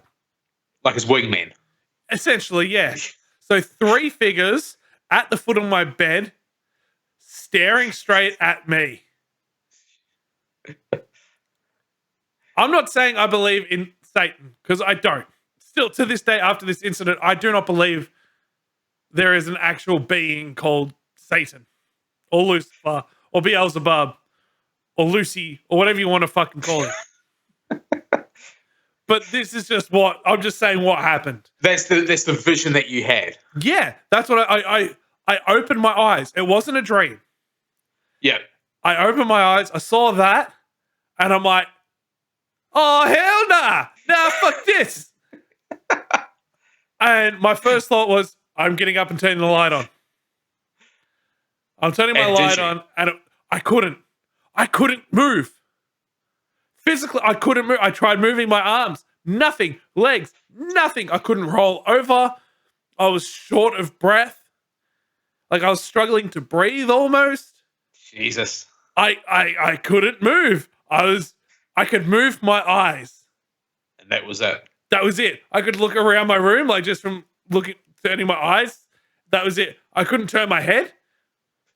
Nothing. I was trying so hard to move the whole time, and just nothing. Nothing happened. I couldn't move. I couldn't do anything, and I just kind of hung out for a bit. And I was like, what is this? What the fuck is this? What the fuck is this? This could stop now. Oh fuck! What is this? It could stop. Stop, please. And eventually, the three figures kind of pounced on me in a way, like they just kind of. They were there over top of you. And then went over, onto me. And then they kind of went through me. And then I could move. Jesus. As soon as they went through me, I rolled over. Because this whole time, I'm trying to move. Yeah, and you just get nothing. You just... Nothing. Frozen. Yeah. And then as they've leapt on me, I thought, am I going to die? I don't know. And then they've gone through me, and then... like instantly, my shoulders kicked up and I've rolled out of bed and I'm like, what the fuck was that? I turn on the light. I'm looking around. I see absolutely nothing. But what I did have, because my chest started to burn a bit, and I was like, this is weird. What's that? Naturally, you get any sensation on your person, you're going to go, what's that? Look at, you got, your arm's itchy. Oh, you look at your arm. Why is my arm itchy? I'll scratch it. I felt a slight burning sensation on my chest. I'm like, this is weird. I look down. I've got the light on now. I can move. I look down and I see 3 red marks forming across my chest. I'm like, yep, that's a thing. That's cool. All right, back to sleep. Yeah. Essentially, yeah. Well, because I didn't have time to fuck around with that kind of shit because I knew I had to get back up at some stage and go back. Like, at least with that one, I wasn't starting work until 12 o'clock. So that one wasn't too bad. Yeah. The first one Yeah, just time to pissed me recover. off because I wanted to get as much sleep in as I could, knowing I had to open up in the morning. That one I didn't have to open up in the morning. So that was okay. Jesus. But yeah, that one was something else. just a little intense. A little bit. But yeah, I think that is classic sleep paralysis, Yeah. which I've not looked into, to be honest, because it's never happened since. Yeah, the whole sleep paralysis thing in the paranormal, that's a whole nother kettle of fish. That's a conversation for another day. Well, I mean, we're talking about the paranormal, so we could easily segue into sleep paralysis and the paranormal and the correlation between the two of them. Because it sounds like you've actually looked into sleep paralysis more than I have. I've tried and I only got so far with it. What, is it dull and boring, or is it just confusing? More dull and boring, because it basically, at the end of the day, sleep paralysis is what it is, but a lot of people seem to have experiences when they are experiencing sleep paralysis. Yeah. So your mind isn't quite awake enough to actually control your body, but you're laying there and you're having these visions, possibly even having these physical experiences, which can be put down to, basically dreams and hallucinations. Yeah. Because your mind is just awake enough to pick up on these things, but still asleep enough that your body, you don't have control over your body, but you have control, that little bit of control over your mind, and the two worlds are sort of colliding. Yeah, right. So when you open your eyes during sleep paralysis, you can you're seeing that dream. Yeah. And they kind of get merged together. So what happens in your dream becomes what happens in reality. So the people within the dream essentially enter your reality. Yeah. So that's what they put it down to. But then at the same time, it's a case of, well, what about having experiences when you're awake? Is that a thing? What, having experiences while you're awake? Oh, I thought you meant like sleep paralysis when you're awake. I'm like, you just you're walking down the street, and then all of a sudden you just lock up and start seeing shit? What the? No, that's just called being a brain dead, dense motherfucker. That's what that is. That's called drugs. It's called Frankston. But yeah, it's like you can try and use sleep paralysis to explain that, but how do you explain waking daytime experiences? Yeah. You can't use something where you need to literally be asleep to experience it, to explain something where you are awake. But yeah, it's a slippery slope going from paranormal experiences into sleep paralysis into basically the rest of the paranormal. Yeah. Because there's so many people that go, oh well, I was laying in bed and then I woke up and I saw this and then this happened. Oh, it was sleep paralysis. What if it wasn't though? Yeah. So I put that down to sleep paralysis because I've never had anything like in the 5 years that happened once. Yeah. And I've never had anything even remotely close to it. And that I think that might even be my way of just rationalizing it. Because like talking to my dad, before we moved into the pub, there was no talk of the paranormal. But then once again, the pub was in a small town. Yes, very small town. You're not necessarily going to have people going, oh, don't go to the pub, it's haunted. But like, me and Dad didn't grow up there. That's not where I grew up. I grew up far away, 2.5 hours away. I didn't know this place even existed until Dad went, oh yeah, by the way, here's a pub I'm looking at buying. And then we moved in. But we never spoke about the paranormal. I think he kind of was a bit on the fence about it. Yeah. Until we moved in. Yeah. And now he is just, he's gone more on the believer side. He hasn't jumped off the fence. He's swung the leg over. He's still straddling the top of the fence. He's kind of holding on to the top of it, not willing to let go and dive down. So like he was on the fence completely, swung his non-believer leg over, and he's just holding on, waiting to just drop down onto the complete believer side. Waiting for that one experience. Yeah. But like that one major experience. Yeah. So he had a lot of stuff happen down there, especially down in the kitchen. You would see a lot of people, ghosts. There were things that happened where even our chef, Jimmy, like you would hear someone walk through, and if it was first thing in the morning, he would just, as he's walking in there, go, morning. He would say good morning to the ghosts. Yeah. Every single day that he worked, he would walk to the kitchen and say, good morning. And I've had it where I've been in the kitchen and I swear on every ounce of my being that someone has walked in there, to the point where I've started a conversation thinking it's Dad. Yep. I've started saying something to him.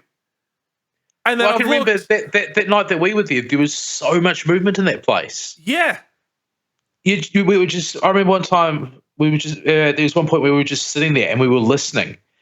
And we were sitting in the main dining area, and there was noises from the kitchen. There was noises from out of the bar. There was noises upstairs. There were noises in the room with us, and we weren't even moving. Yeah. And I'm pretty sure we made it that every time you came up, there was no one upstairs. Yeah. It was only us there, and that was it. And that was by design. Yeah, there's no one else. I didn't want any contamination.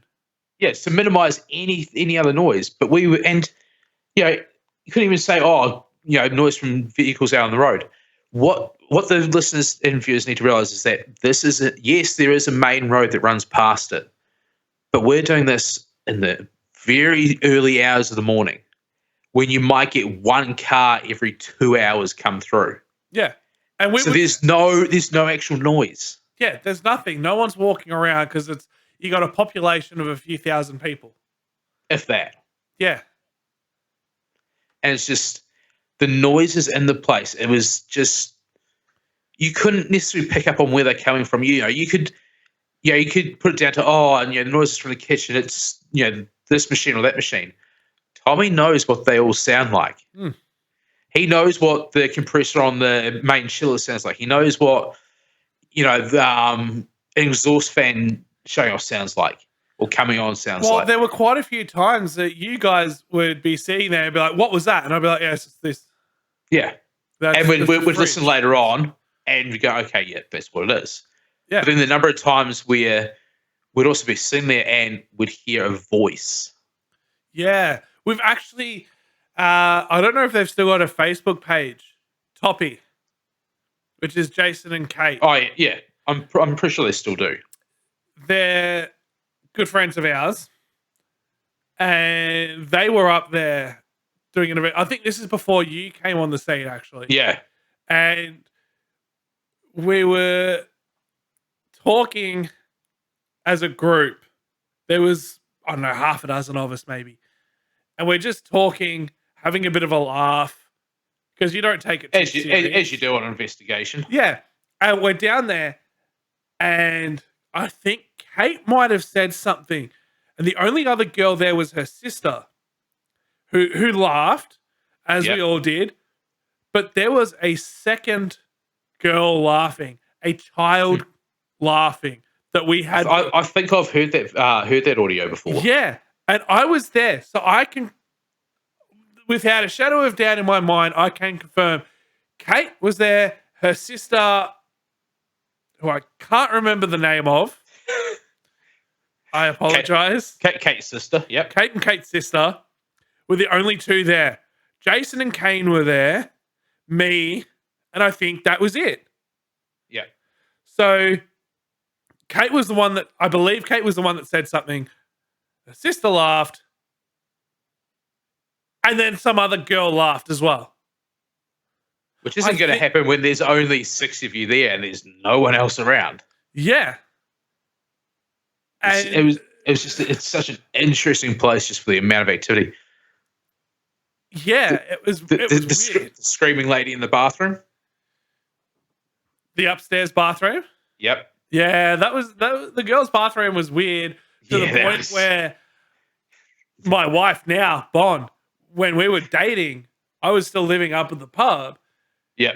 If she had to go to the toilet at night, she would not go to the girls' toilet. She would go to the guys' toilet. Not only because it was closer, but because the girls' bathroom was just creepy. I don't know Yeah. what it was. I didn't even like going there at night. I didn't like going there during the day. Really. Yeah. I'd go there. I'd walk into the girls' bathroom during the day if I had to do something in there. But Yeah, the one time I went to try and go in there, it was just like, yeah, because you were telling me the stories of it, and I went to walk in there, it was just like, yeah, no, I'm good. It just doesn't feel right in here, yeah, and not because you're a man going into a woman's bathroom at all. It's just it was funky. well, I mean, it's one of those things. Like you talk like when you just say a guy going to a girl's bathroom. When you're in a big city, yeah, that's a weird thing. But in a small country town, inside of a pub, late at night, when there are no girls around, essentially, Yeah, it shouldn't make a difference. it doesn't make a difference. Yeah. And I lived there for 5 years, so I had to go in there quite a bit because we had storage in there. We kept Yeah. stuff in there that we needed. So I've, had to. And then when you're doing a ghost investigation, you go into every room that you can get Mhm. access to. And yeah, I remember I was in there with Terry and we were doing an EVP session and I had my hand out and I said, if there's anyone in here, can you please squeeze my hand? And I will remember this till the day I die. I felt the pressure on my hand, but Yeah. not just pressure. I felt 4 individual spots on the top on my palm. I had palm facing up. 4 individual pressure spots on my palm and 1 underneath. Like someone actually gripping your hand like that. Someone had a hold of exactly like that. Yeah. Yeah, And we asked questions. We asked yes, no questions. Terry was asking the questions. I was just standing there going, yes or no. We said squeeze for yes or do nothing for no. And Terry would ask a question. And if I felt the pressure tighten, which I did on occasion, I'd say that's a yes. Or if nothing happened, I say no. And I essentially became a conduit between Terry and whatever this thing was. And it was weird, man. I think every experience in that place was just weird, wasn't it? Really, but that one bathroom, that woman's bathroom, is just It was just something else. I feel like you could make a horror movie about a ghost and use that as your central location because it just had the vibe. Everything about it had that Hollywood horror movie vibe, and I don't know why. It wasn't like it was a super old part of the building or anything. It wasn't like it was run down. It wasn't like it was just a at the back in a nasty little corner. It was actually a fairly bright bathroom, really, wasn't it? Yeah, it was. It was well lit. It had white tiles and stuff, so that reflected the light. And but something about it was just creepy. It was just off. Yeah, it was. It's the best way to put it. So whether you put that down to it's something paranormal or our influence from watching horror movies has creeped in and is affecting the way that we're thinking about it. General daily life, But that was definitely a really quite a creepy part of the building. And like to put it into context, that building through its life has been a lot of things. Yeah. Well, the doctor used to work from there. Like this is documented stuff. This is not just hearsay. This is not just rumor. It's fact. It's yeah. So the doctor used to work from the pub. Yep. What is a rumor is there was possibly a morgue there on the grounds. I didn't know that part. Out the back, not the pub itself, but around the back. On that, there was like a small patch of grass out the back where cars would park. Now, Yeah. apparently there was a morgue set up there. You've also got to realize that the war, they all came through the town. Yeah. And they all came back to the town. Or some of them came back to the town. They would have gone straight back to the pub. It wasn't there also ties to the Eureka Revolution? The Eureka. Possibly? I'm not sure. I thought there was. Yeah, I thought. Sorry, could just be my brain. But yeah, I thought there was ties to the Eureka. Yeah, well, I used to know a lot of the information about the pub because when I was living there, I was reading up a lot about it. Yeah. But I haven't looked at any of that stuff in years. Yeah. But it went through. There was a lot of stuff happened. A lot of deaths happened there at the pub. Mm-hmm. My auntie, it was my dad's sister, who she says she's a psychic. I'm on the fence about psychics in general. She when she first went into the pub, she said there were over 150 spirits that she could sense. And I'm majorly on the fence about psychics in general. Yeah, 150 is probably overestimating, I'd say. Yeah. Like some weird shit happened, but not 150 people worth of weird shit. Yeah, and not that would be sort of just hanging around there. Well, that's the thing.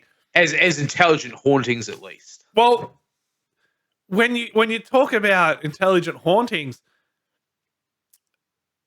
are they trapped to a location or an object? Or do they have free will? And to me, intelligent haunting. Should we maybe break down intelligent hauntings and not intelligent first? Okay, we will do that after a short intermission. Excellent. I need to pee. Yeah, we'll be right back.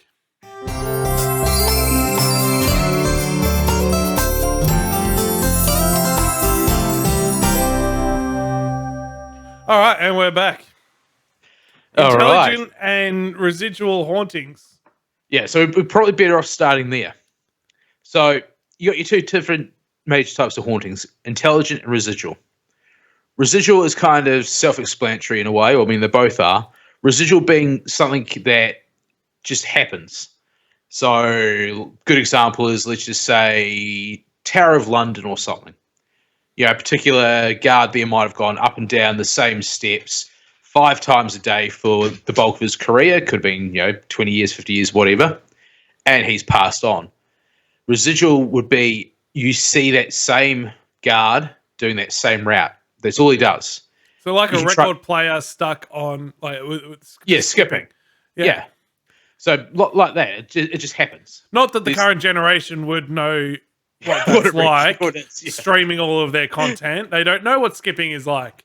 Imagine in something buffering and not quite, getting there all the time. So it just sits there and plays the same section over and over and over again. Yeah, it plays the last 3 seconds and then it goes 3 seconds. Yeah. It cuts back 3 seconds and plays it again. And then it goes back 3 seconds and plays it again. Exactly. So there's no interacting with it. It's just happening. Whereas an intelligent... Do you think... I don't think a lot, but yeah. Those spirits that are stuck in this residual thing are aware? No. I think that's part of it. Residual is that they're not aware of it happening. It is literally just... it comes to stone tape theory, which... I could go into that, but I won't. I don't know what that is. Oh, now I have to go into it. Yeah, I don't know what that is. Stone tape theory is the basis of residual hauntings. It's something like stone, wood, something solid that records that particular memory, especially if it's like something that happened repeatedly or something that's especially traumatic. It's held within that fabric. So stone, wood, whatever. And that's how it replays itself, is by literally just taking that energy and just constantly replaying. And that's where, in essence, residual hauntings come from. It's just that constant replay of that event. Whereas you go to intelligent hauntings, and they are pretty much exactly what they sound like. Interaction. So they are, to a certain extent, aware that you're there and that they're there.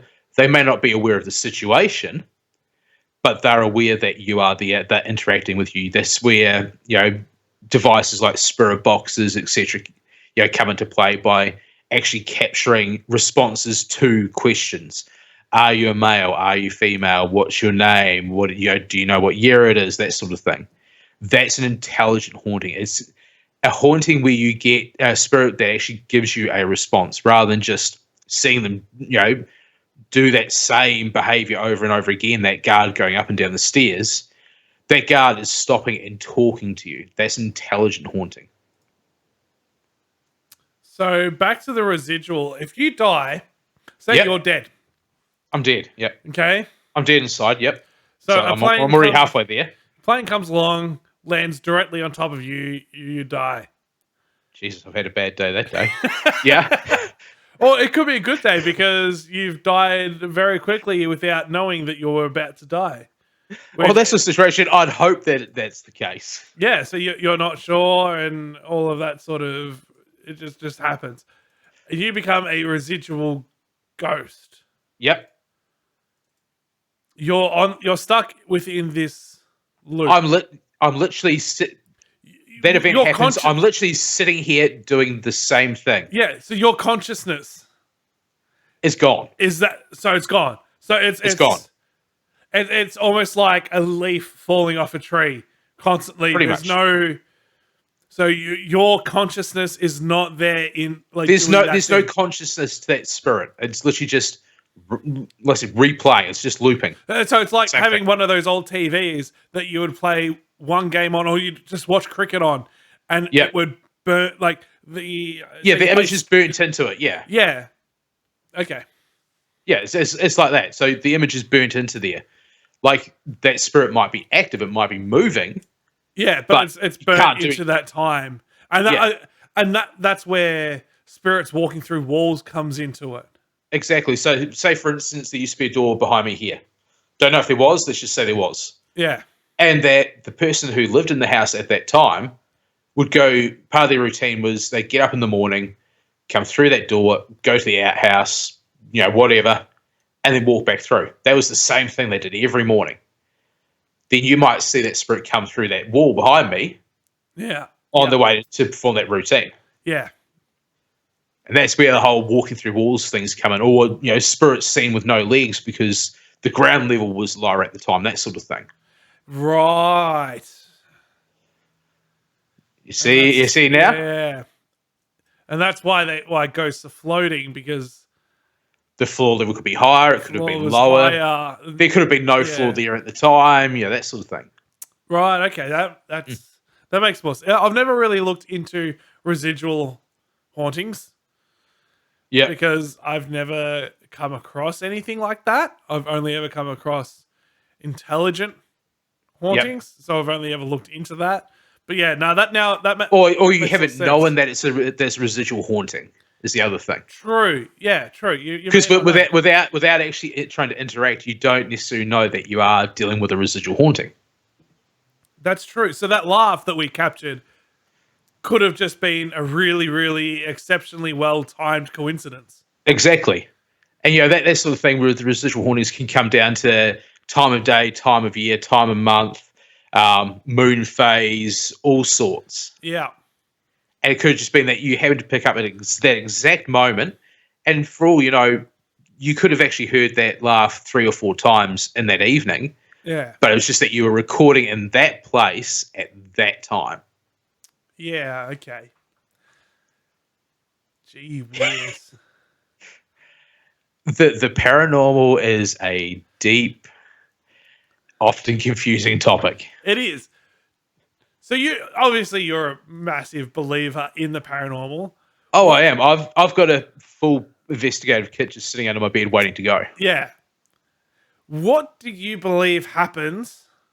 First of all, let's start with this. Are you afraid of death? No. You're not afraid of death, not afraid of dying. And when it's going to happen, it's going to happen. It is. You can't escape it. No one can. No. But you're whether it's predetermined or not, it's going to happen. That's the only part of it that is predetermined, is the fact that it is going to happen. Yeah, and you're happy when it happens, and you're totally okay with it. Yep. I mean, I'd rather die doing something I love at an old age, but it's just when it happens, it happens. Okay. That's it. What do you believe happens once we die? Now, that's where it gets tricky. Yeah. It's kind of a multi-parted question. Yeah. Because at the end of the day, it's like I would like to believe that I will hopefully come back as a spirit, whether it's just to visit family and watch over them, or to haunt the hell out of some pain in the ass bastard like yourself. But I'd like to believe that I am going to come back. But on the other hand, I also believe in part in reincarnation as well. Okay. So if I could come back, preferably not as an ant that's going to be bloody trod on or something, but if I could come back, I'd like to come back. Re-experience the world, redo it again. So with or without that consciousness of it, I'd like to believe that at some point I'd come back. So what about reincarnation? What about past lives? Do you believe in past lives? Oh, hell yeah. Yeah. So you think? Yep. So your soul, your conscious, your being. Yep. Has already been through thousands of lives. Yeah, I mean, it doesn't need to be thousands of lives. It could be one life, 2 lives. It could have been, you were here 3,000 years ago and you haven't been here since. Yeah, okay. I mean, if we delve into the spiritual side of the paranormal, I have done meditations where I've explored past lives. And, there've been things that have popped up, like places that I haven't been. And I've still gone, oh, yeah. You go down this particular road and you go this way and you go that way. And it's like, well, I can't explain that because I know that I haven't been there. Yeah, okay. So how do I know that if you go this way and that way and you come across this house and you go through that gate, and how do I know that? That's an interesting one, because there's been some peculiar stories over the years, especially of children. Yeah. Reciting full lives. And especially we can't do this because that's how I die. Yeah. Or especially in the Hindu and Buddhism cultures, you'll notice that there's a lot of that sort of thing with them as well, which they are, for the most part, big believers in reincarnation anyway. Yeah.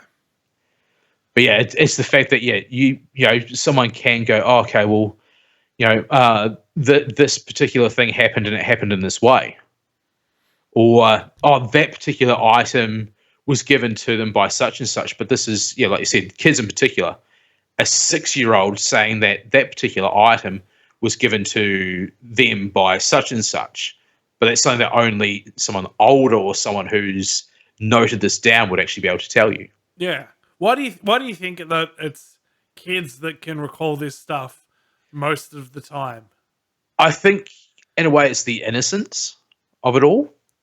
Their minds are more open to, creativity and all that sort of thing. And so they can really sort of pick up on it better than what we can as adults.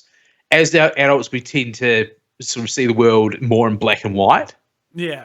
Whereas kids are more, they see the full gamut of, just call it the full color palette. Yeah. Whereas this is how things are supposed to happen. This is how things are supposed to be done. This is this is this, that's that. We're not as open as what they are. Yeah. And that's where, things like, imaginary friends and that come into play as well. Yeah.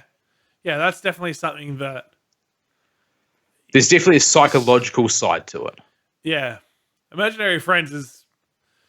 Yeah, if a kid has an imaginary friend, it's cute, and it's something you take a video of and show everyone, and you talk to them going, how's your imaginary friend? Whatever, like, Sarah, how's Sarah today? What's Sarah been doing? Yep. How would Sarah like to come around for dinner? But if an adult has an If an imaginary adult friend, has an imaginary friend, we go, here are these pills. You're how going much into this crack padded did you room. smoke? We're sending you to 3 different doctors, 5 psychiatrists, and you will not see daylight again. Yeah. Or it turns out that they are actually just psychic mediums. Yeah, so that's where it gets a little bit... And that's where you get quite iffy, isn't it? Very, very iffy. Not even for a split second, people like John Edwards, I don't believe that, like, there's not a single ounce, like, not even, like, the slightest hesitation of, oh, wait, maybe? No. That doesn't even enter my mind. It's just, this dude is so full of shit. He's bullshitting all of these poor people. He's preying upon the weak. Those that are some of them are. Some of them are just bastards. Yeah. I don't believe all of that kind of crap. I can't. There's a guy, Darren Brown. He's a magician. And he did an episode where he did one of these John Edwards style cold readings. And then I think he got people in and he did like the psychic reading and, you know, talking to relatives that have passed on. Yeah. And all of them were like, he was so accurate with everything that he said. He goes, nah, I did the same thing for every single person. It was extremely vague. It could apply to every single person on the planet and it would be the exact same response. They would think that it was personal. So I don't... not even for a split second do I believe a psychic. If you're really good at reading people's faces and asking the right questions, you can figure out all sorts of information about people. 100%. And simply through watching their face. Yeah. Yeah, it's the little micro expressions and that sort of thing. Oh, your grandmother, and you see, the corner of the mouth just turns up ever so slightly in a smile, or just a little bit of the eyes start to glaze up a little bit with tears. Your grandmother, she was 80. Just watching the response, you can do it if you know what you're looking for. Which Darren Brown is just phenomenal for that sort of thing. Yeah, absolutely phenomenal for it. And not to sound like a broken record, but again, someone I would love to have on the podcast. Oh, he would be amazing to have on the podcast. Just to talk to him about all of the stuff that he has done over the years. Yeah. He's like a combination of the characters from Lie to Me and what was the other series with the Australian actor? The Mentalist? Yeah. It's like a combination between the two of those. Yeah. He's an amazing guy. Yeah, he really is. Just phenomenal. But that's... Oh, yeah. And he is part of the reason why I do not believe them for a split second. Yeah. I physically can't bring myself to think maybe it's real. Yeah. I can't do it. Let me just open up the blind here for a sec because my camera's getting a bit dark. Whereas I think mine's just getting brighter and brighter. There we go. Let my camera adjust. For those watching, probably not many. It's probably mainly going to be people listening, but there you go. My blind is open. You can see me a bit better now. Tommy has stood up and opened the blinds. Yeah. The screen has gotten brighter. He has sat back down again and still looks just as ugly as before. Oh, man. Where were we before we started going on about psychics? Doing exactly what we're meant to be doing. Intelligent and residual hauntings. Versus residual. But where were we before that? And then it got into psychics. But where were we before somewhere. Before our break, where were we? No, we were talking about, like, you mentioned psychics, and then that was actually going down a particular path, and then we quickly diverted whilst talking about the topic that we were going down the path of while still Um, talking about the topic. So I don't understand how we've managed to do that. yeah, have we managed to just... I don't know. I don't know. We're on the topic, but we're on a completely different tangent of that topic. Yeah. Rather than completely losing the topic. Wow, it's something special, isn't it? Being able to go on a tangent off topic, which is completely and utterly 100% on topic. Jeez, only we can do it. Yeah. Oh, wow. So, all right. That's right. We're talking about death. Past lives, death. Past lives. What happens after you die? So, am I afraid of it? No, I'm not. Do you believe that you're going to come back as another person in in another year or two, or in 1,000 years, or Got another year or two. I hope I'm still alive in another year or after two. death? After death. You're wishing too much here, Tommy. You're wishing too much. So after you fall off the perch, Yep. how quickly do you believe your spirit, your consciousness is coming back? No idea. When it's ready. When it's ready? Yep. When it's ready. When I'm needed. It's hard to say. I'm not going to say 2 years after I die, I'm coming back. I'm going to be reborn as a female who's good looking with big breasts, can get any man she wants, and earns a ton of money. No, I might come back in 2,000 years' time as some fat, ugly bugger. Still, It's, no, but your spirit's already done that. My luck though, I'll come back uglier than what I already am. That's the thing. I mean, that'd be a tough break, wouldn't it? Yeah, I mean, I'm ugly enough. So going through the same life twice, essentially. What didn't I learn the first time? I didn't learn anything. Do you think there's a way? Well, I mean, you do. You think there's a way to tap into that past life and get those how? Do you think that there's a way to get those memories back and to be fully conscious of your past lives as if it is your current life? When it comes to fully conscious of those lives, debatable, but aware of those past lives, possible. You can do meditations, which you can find them on YouTube. You can go take meditation classes where you do meditate on trying to see these past lives. So there is that possibility. So there's a specific meditation thing that you can do. Yeah, guided meditation. Yeah, guided meditations for it. Okay, maybe I'll have to do a video about that. Bit of meditation. Well, I have tried meditation because I've tried meditation many years ago and I couldn't do it.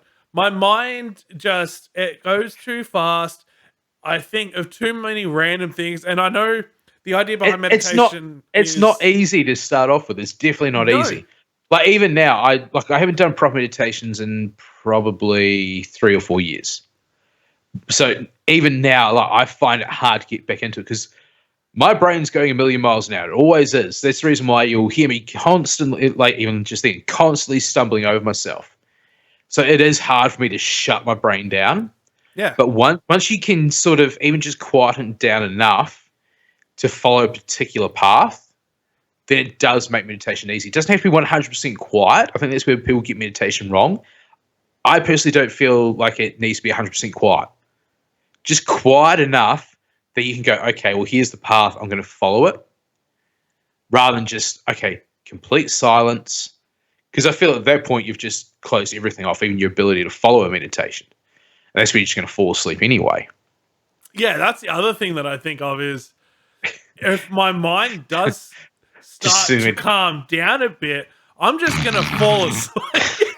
Yeah, 100%. I think I'm just going to fall asleep during what is supposed to be this, like one of the most, the ultimate spiritual things that you can do. The ultimate spiritual enlightenment. And then especially if you're doing a group meditation session and you just hear fucking thud and I've fallen over fast I asleep. can tell you now, on more than one occasion, I've heard a mutual friend of ours start snoring during group meditations. You know who I'm talking about. I won't name names. I do believe so. I do believe that I know who you're talking about. I've heard them fall asleep on more than one occasion. Somebody who is short in stature? I'm not going to say that because I don't want to kick my ass. But they're not tall, no. Okay, cool. Yeah. I do believe it's the same. We're thinking the same person. Yeah, so that's what I think. I think that I'm going to fall asleep. I think my mind, like even when I'm at work, where I'm supposed to be concentrating on my work and doing what I need to do to get the job done. And in case any of Tommy's employers are listening to this, he does do his job. Oh, no, 100%. I do the job. My mind, though, is constant. Because I'll have my podcast going. Yep. And I might look up something that they mention. They'll be talking about something. I got to look that up. So I'll look that up. I'll pause my... okay, so it's 30 seconds out of my day to look it up, if that.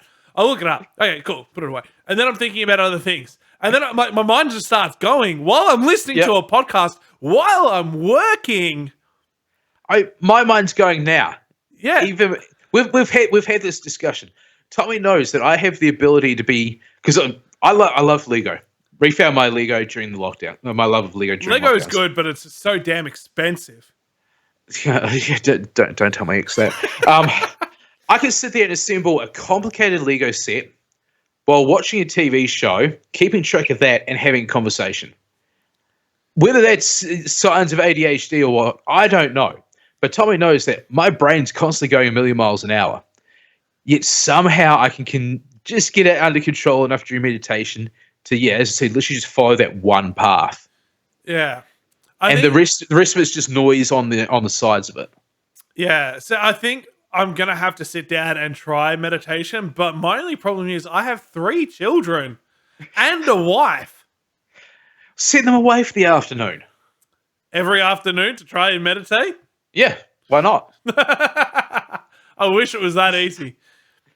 See, my problem is when we do overtime, which is a lot, I get home, I walk in the door, I put my bag down, I sit down and eat dinner. Like, I don't sit down and relax. I sit down, I eat dinner, and then I have a shower, I get the kids into bed, and then I get into bed and go to sleep. Like, that's my routine after work. And then my alarm goes off and I go back to work again. Yeah, bugger that. Yeah, that's what I do.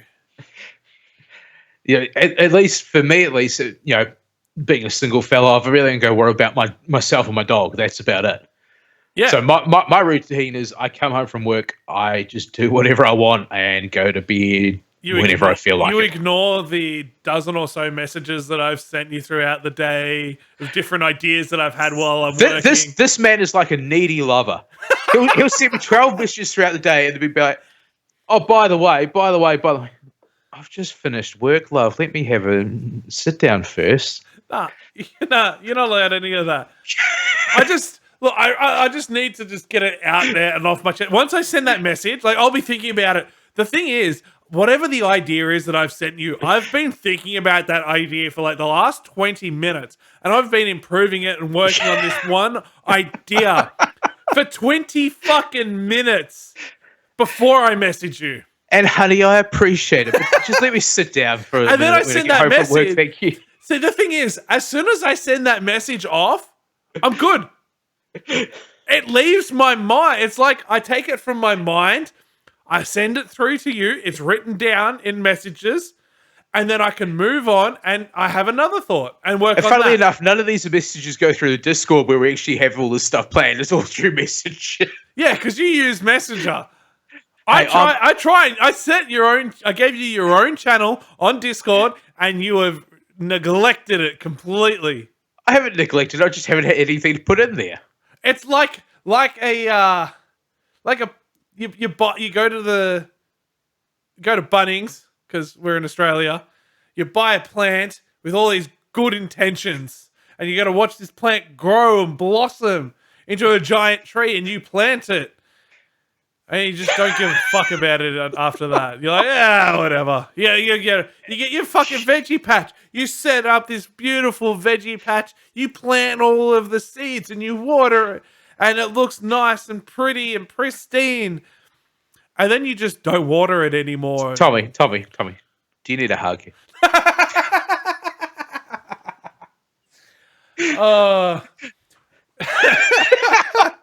Anyway, we've lost track. We've lost it again. Yeah, we're talking about death and after death and reincarnation and spiritualism and meditations and yep. So, one theory that I've had. This is just about life, not what happens after death, because I've pondered what happens after death, but I've never really sat down and truly thought about what happens after death because as far as I'm concerned, as Mark Twain said, I was dead. Here we go. I was dead before I was born. I'm butchering the quote, but I was dead. It's probably something completely different, but it probably was even Mark Twain. It was something along the lines of I was dead before I was born, and I didn't have any problems then. Yeah. So why be worried about being dead after? Because you're not going to have any problems. So that's fair enough. Yep. Okay, fuck you, man.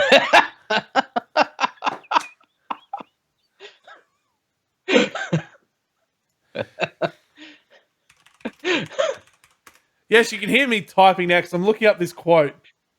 So was it in fact Mark Twain?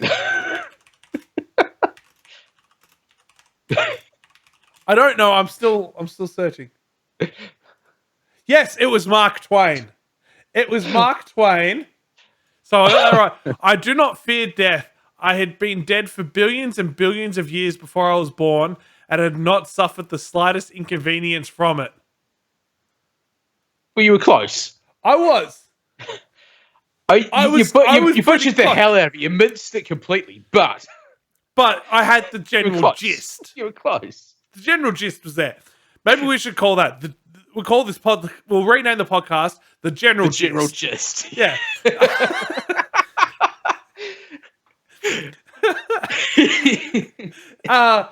Yeah. So when I turned 30 is when I started actually thinking about death and what comes after that, if anything. And the only thing I can comprehend being after that is nothing. Yeah. It's just you're born, you die, and there's just nothing on either side of it. So are you of the opinion that there is nothing after death, or is that just this idea that you have? It's just kind of this idea. Look, without any proof of there actually being anything, that's your idea of what happens. That's where I'm at currently. Yeah. That's obviously changed because when I was in my 20s, I thought, oh, we're all ghosts. Yeah. When we die. I used to believe in heaven and hell. I was Catholic. And I didn't go to church or anything. I wasn't like a really good Catholic. I was a bad fucking Catholic. Catholic by name, not Catholic by nature. Yeah, exactly right. And so I believed in heaven, and I thought, oh yeah, if I live a good life, I'm going to end up at the pearly gates, and I'll go upstairs and be reunited with family, yada yada yada. Yeah. If I'm not very nice, I'm going downstairs, and that's where I'll end up. But then I started delving into the paranormal, and I was like, maybe we all come back as ghosts, which that also scares the shit out of me because I was just thinking we're trapped. Like, you always come up against, like, when you know this, when you go ghost hunting, when you watch any ghost hunting show and they're talking to people that have investigated these locations for an extended period of time, maybe over years and years and years, they go, oh yeah, we call him Big Bob down in the kitchen. Yeah. And it's always the one same spirit. Oh yeah, we've got Aunt Sally upstairs walking the halls. Yeah. And I know exactly what you're talking about, yeah. Yeah, they give them names. And it's always the same spirits, and they do the same kind of things. But they're intelligent hauntings that they have, intelligent spirits. And then I got it into my mind that, okay, once you die, you're trapped in this one location. Why the fuck can't you walk out the door and go somewhere else? Like, what do you do? And then I started thinking, well, what do you do to pass the time? What is that to do? And that's where it comes down to the whole thing of, are they actually trapped there, or do they get to move around? Yeah, and what do they do? What do they do to pass the time when no one's investing? What about these abandoned haunted buildings? What the fuck do they do to pass the time? Yeah, well, that's the thing. They could be visiting, family members and watching over there, and they could just, or they could be somewhere else that they go, another building that they, like to be in. What happens if someone who is alive today has had video games to play to pass the time? They play music, they do whatever, like they play like on their computer, whatever it happens to be. That's where it comes. That's where it comes to the whole thing of time is different, must be different for them. Yeah. So what seems like 10 years for us could be 2 seconds for them. So it's not like there's any actual time, for them to, be like, oh, fucking yeah. It's not like that. It's like, oh yeah, so I was in Tommy's place today and saw him, and then 10 years time they walk back in and, well, you're not there, you're somewhere else. Yeah. It's like, oh, he was there an hour ago. Where's fuck, okay. It's like that sort of thing. Yeah. I don't know. Maybe that is the thing. Maybe time's different. Okay, hypothetically, yep. Time moves at the same pace as here, as in that board is fucking shit. You die, you're in this okay, so you die in a hospital. Yep. Okay. And everybody leaves. You're like the last person to die. It's from negligence, and the whole place gets shut down because of your death. I'm going to be one bored cunt. It's just it's instantly shut down. No one comes back, and no one's going to go back into this hospital for 50 years. I'm running laps. I'm losing weight at that point. What do you do? Like, and do ghosts get hungry? Are you hungry? Are you thirsty? Do you sleep? Well, don't forget there are some spirits in Asian cultures that do get hungry and do get thirsty. Really? Yeah. So what happens then? Is there running water in this place? Do you need running water? They go out and kill people. Do you need a canteen to eat food? I bloody well hope not. I'm gonna be thin enough. What do I need food for? Do you then die of starvation again? You die again? I don't know if you can die again. Or do you just remain perpetually fucking hungry? That's probably why half of them are so bloody angry, because they're so fucking hungry. Next time you come through, you bastard, can you bring some Maccas with you? Quarter pounder. Yeah, like that's what I started thinking about when I turned 30. And I don't know what it is about that particular number. It seems to be a lot of people. I've got an auntie who was the same way. When she turned 30, she just went, fuck, 30, downward slope spiral. I mean, you're on your downward spiral as soon as that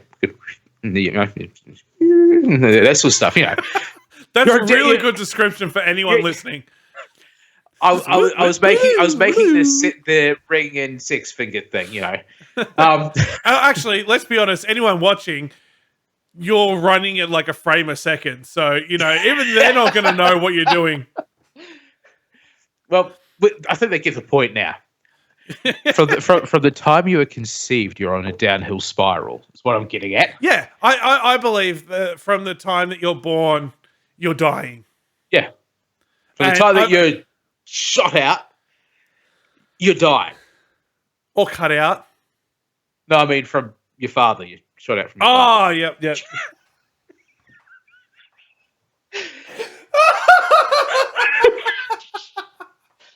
I really need to make myself more clear more often, don't I? Oh, shit. That's just not where my mind went at all. Which is good. I suppose that's probably a good thing that that's not where my mind went, but that's where your mind went. That says a lot about you as a person, as an individual. And people will come to realize that This is why we have the conversations we do. Yeah, but I've got a tattoo on my right arm of the Grim Reaper, and he's got the scythe, and where the handle of the scythe and the blade join, there's a timer, like an egg sand timer thingy, whatever you call them. Sorry, my brain was going elsewhere. Clearly. And on the blade it says thy freedom, and underneath it says will be mine. Because I've always believed, so this is the thing. Now that I've turned 30, it's kind of distorting a little bit. But I used to always firmly believe, and I do to an extent, that the second we're born, our time of death is predetermined. And it does not matter what you do. You can be a gym junkie. You can eat all of the shit food in the world that you want. It doesn't matter what you do. You're dying at that time, on that day. Yeah, you can be the healthiest person in the world and still you're going to die somehow. That time, well, as soon as you hit that hour, that minute, that second, on that day of that year, you will die one way or another, whether you have a heart attack and die, whether you're hit by a bus, whether you're a school kid in America and you get shot, whether whatever it happens to be. Yeah. You're on your way out. By a lion. It doesn't the universe will orchestrate some event to happen to you on that day at that time. And it's just your life that's led up to that point will determine what the that's your moment. Is. Yeah. So I've always believed that's it. We just don't know what that time is. It's coming for you. Yeah. But we've all got the time written down, like Death Note. It's all like, our name's in that book. It's just as for when it comes up, that's what you don't know. That's the only thing that we don't know. Yeah. If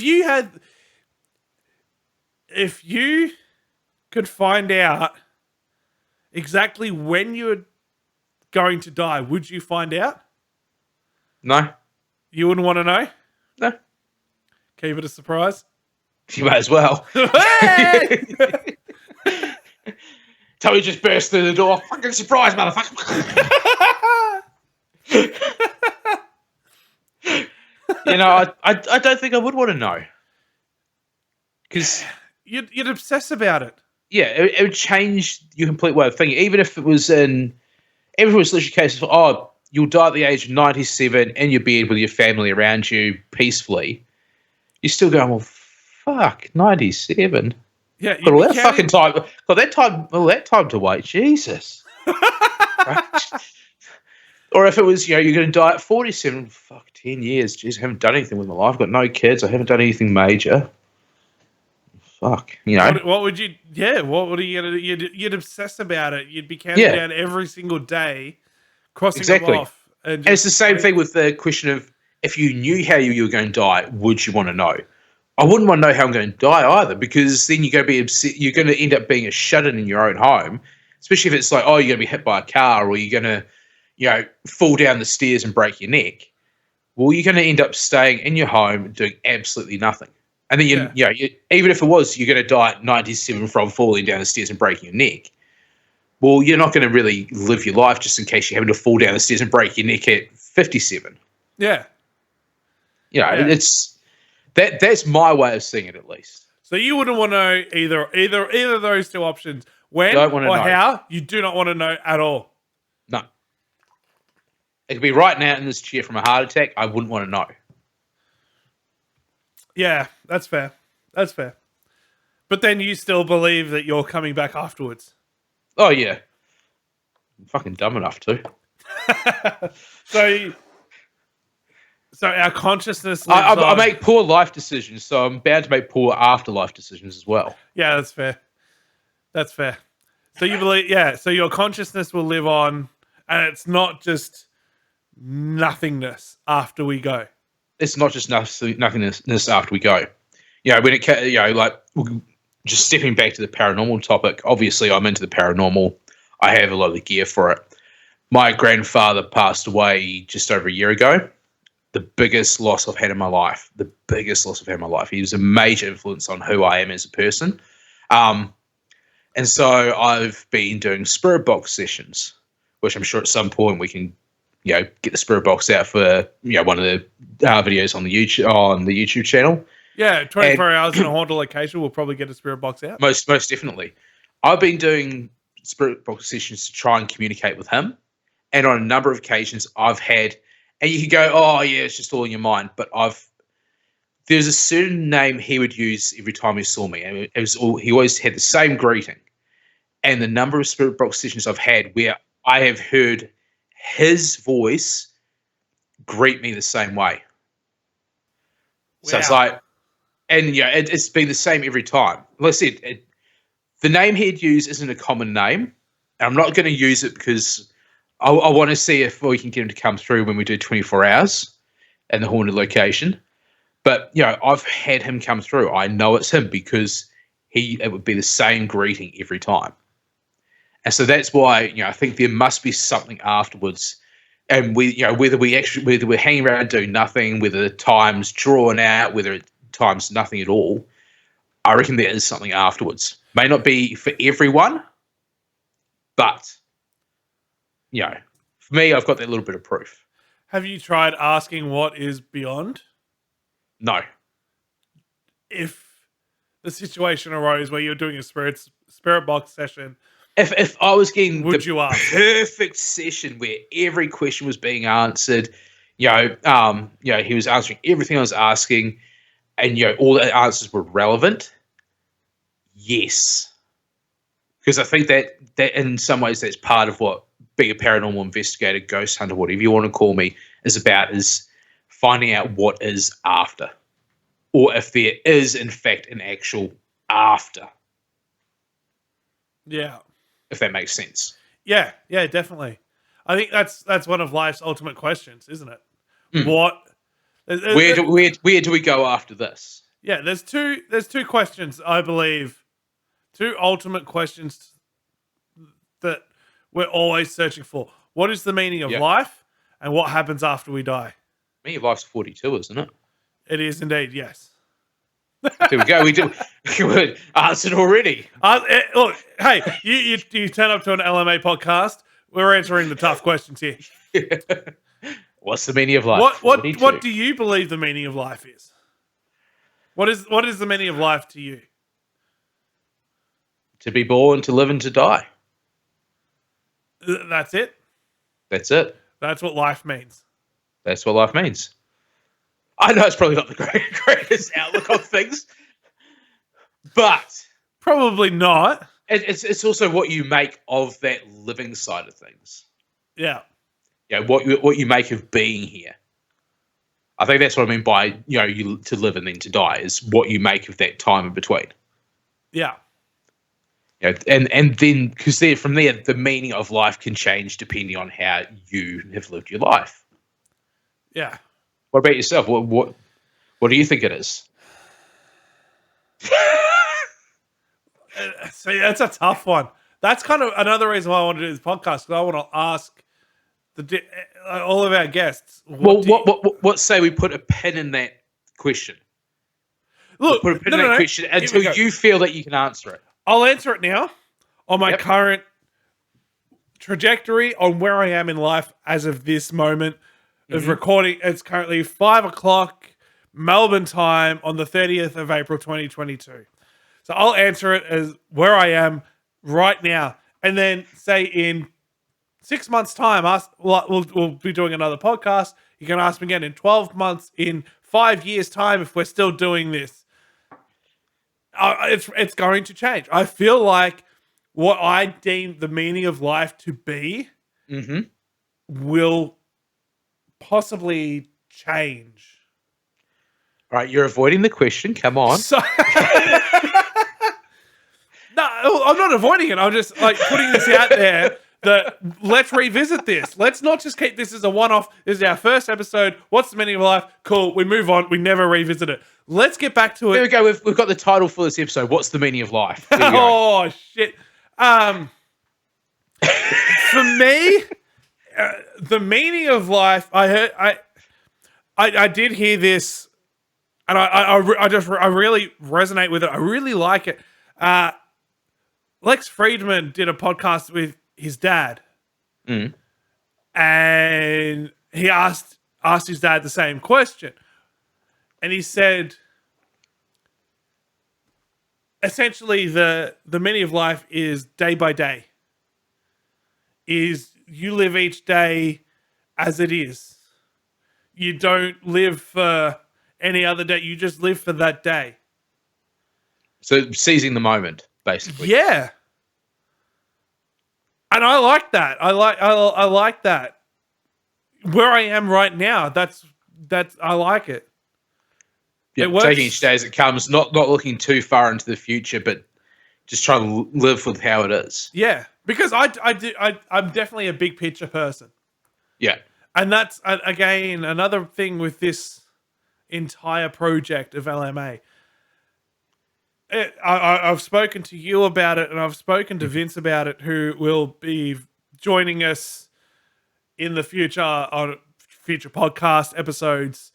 He's the one that's going to be swapping camera angles and bringing up all this extra information that I can't do whilst I'm talking. It's very difficult, as I found out today, which is why I'm sticking with. I'm mainly sticking with the screen of both of us, because it's just a hell of a lot easier than swapping between them. But yeah, I've spoken to both of you about what I want for this entire project and what I want it to become. And it's definitely it's not something that's self-centered. It's not something that's to do. It's almost got.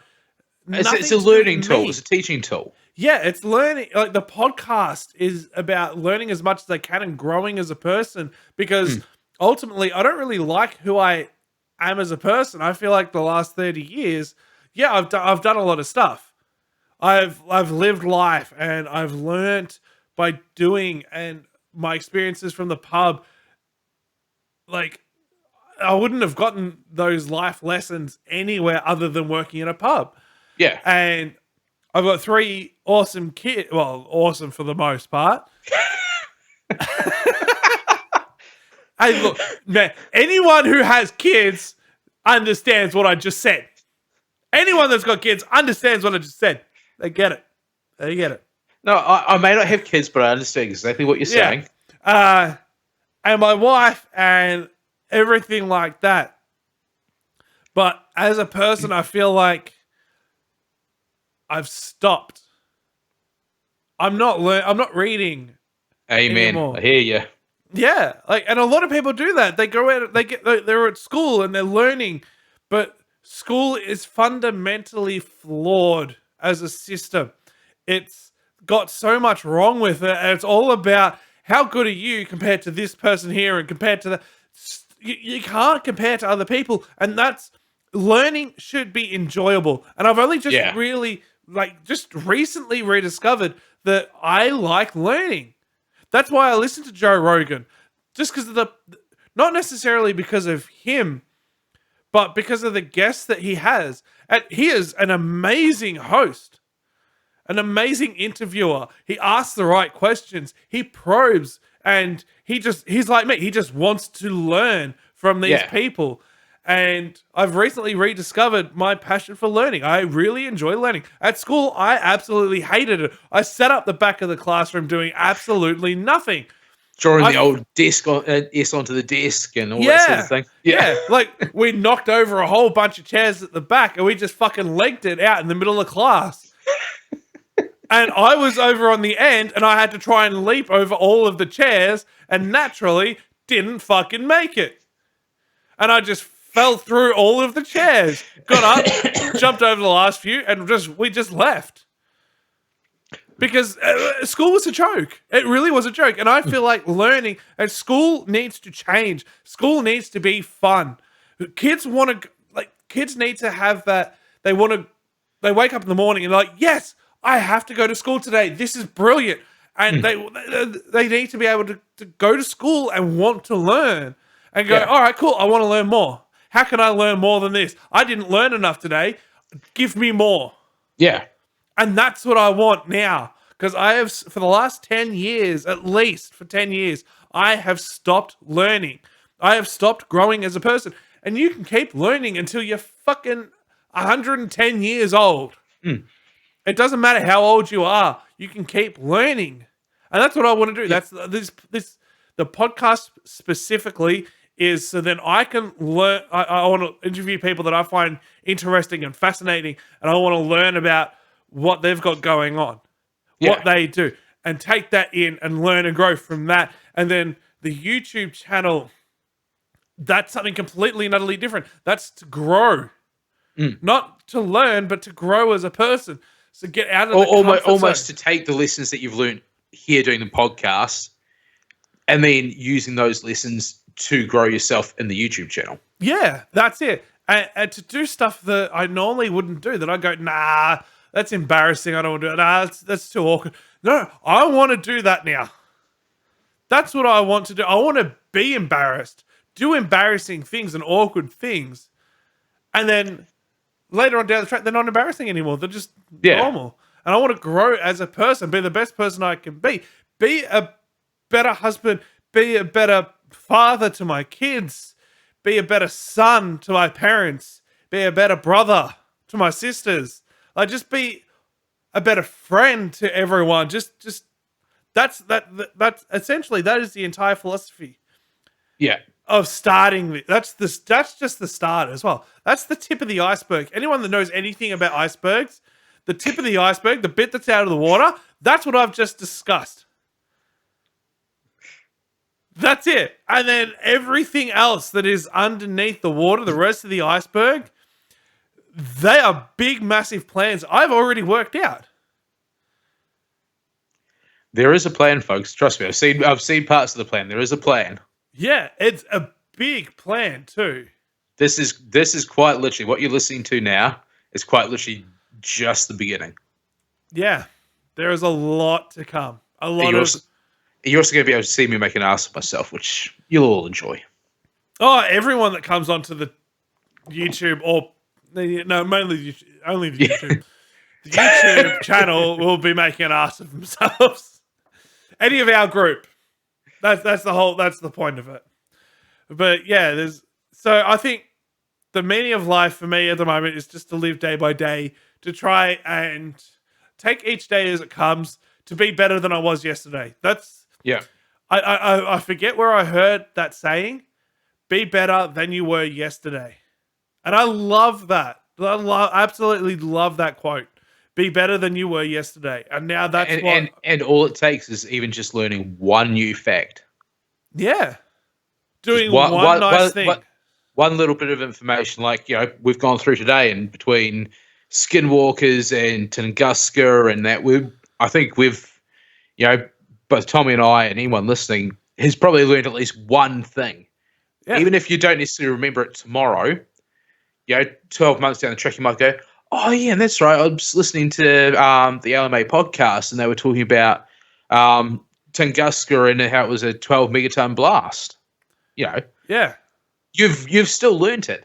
You may not have used it straight away, but you've learnt something new, and that's improved you just that little bit more. Yeah. Or it may even be doing something nice for someone, forgiving someone.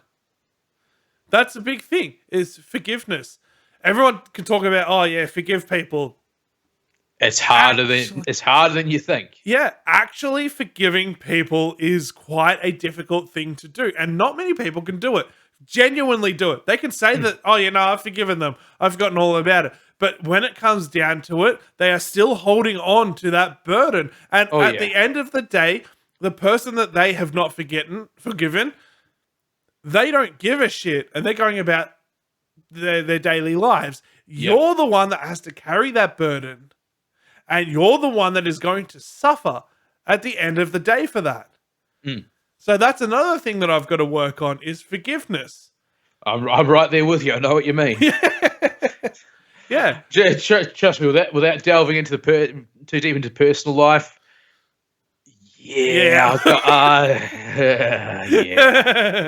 Yeah, there's a lot there. So that's where I'm at the moment. Yeah. That's my what The meaning of life for you is improving yourself daily yeah. and living that day. Yeah. That's it. Fair enough. And in 6 months' time, that will still be a thing. It may not be the meaning of life, but it's definitely going to be a part of my life. Because, of course, who knows where we're going to go from this point here. So, yeah, it will definitely change by then. Yeah. It'll be like I said, it'll be an aspect of your life, but it won't be the meaning of life. Yeah, exactly right. And I just want to learn and take in as much as I can. Mm-hmm. And culture plays a big part in the meaning of life as well. So you ask someone over in America what the meaning of life is, and their answer is going to be vastly different to, say, one of the lost tribes in the Amazon. Mm. But the meaning of life is going to be vastly different. Yeah. You talk to someone in Europe, in Russia, in New Zealand, in Papua New Guinea, Indonesia, wherever you go, it's a very culturally different. Culture plays a massive role in what is the meaning of life. Mm. So it's a tough question. It's a deep question. It's very It's probably one of the deepest questions you can really ask anyone. And you know what? As a pre-warning to any guest that we have on the show, I'm going to be asking that question to everyone. And I'll just be asking stupid questions. In my quest to learn. Shit, man. All right, well, we've been on a journey today, haven't we? We have, over the last 3 hours, mind you. More than 3 hours if you count all that time with Discord and everything 4 else. hours from where we, Just so everyone's aware, we actually started this all about 1 o'clock-ish. It's now 12 past 5 our time, so you're only getting just a little snippet of what we've been through. Yeah. But this is essentially what LMA podcast is about, more so than what the YouTube channel will be. It is literally us taking that topic, taking that agenda, and then flipping it, losing it, ending up talking about the meaning of life, which in some ways is still tied to one of the original topics, but this is what it's about. Yeah. Sometimes there might not even be a topic and we'll just talk shit for 3 hours. I mean, look, it's a very, very strong probability that there could be an entire episode right there is just talking about what's happening at the moment. Like, we touched on the war in Ukraine. That's a current topic. And we may, in the future, we may 2012. Yeah. We're relevant. Yeah. We only talk about relevant topics. That was 10 years ago. And September 11, which is 21 years ago. But that's beside the point. That's entirely not the point at all. All those current affairs that we discussed. But at the end of the day, that is the point. That's what it's about, and we hope that you'll stick around with us, listen to us grow, watch us grow once we get the YouTube channel up and running. Yeah. And basically just have a good time. Interact through the socials when I start doing my job as social media manager. Yeah, that'll be the day. But definitely get in and chat with us whenever you can. We're looking at doing things in the future of, maybe like live sessions. What I am contemplating now that we've done this. Yeah.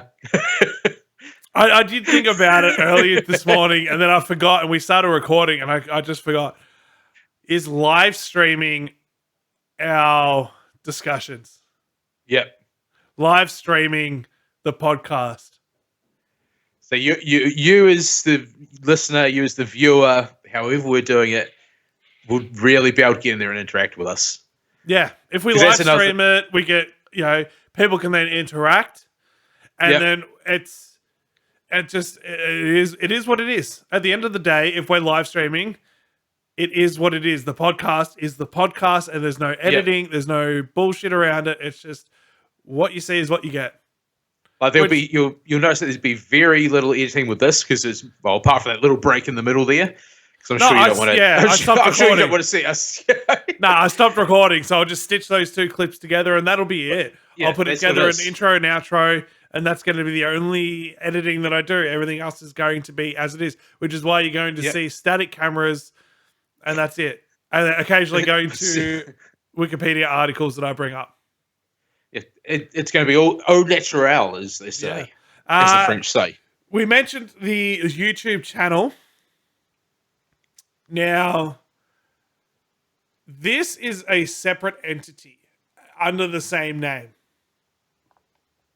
So, yes, they're linked. Yes, it's the same kind of deal, but they're also separate. So, the podcast is going to be a bit more serious. The channel is going to be a bit more of a light-hearted, fun kind of thing. But on saying that, I have set some pretty ambitious goals, which I have shared with Tim. Oh, yeah. Very ambitious goals of what I want the next 12 months to look like for the YouTube channel. This has got nothing. These goals are completely separate to the podcast. We will touch on them, though. That's going to be the link between the two. We're going to touch on them.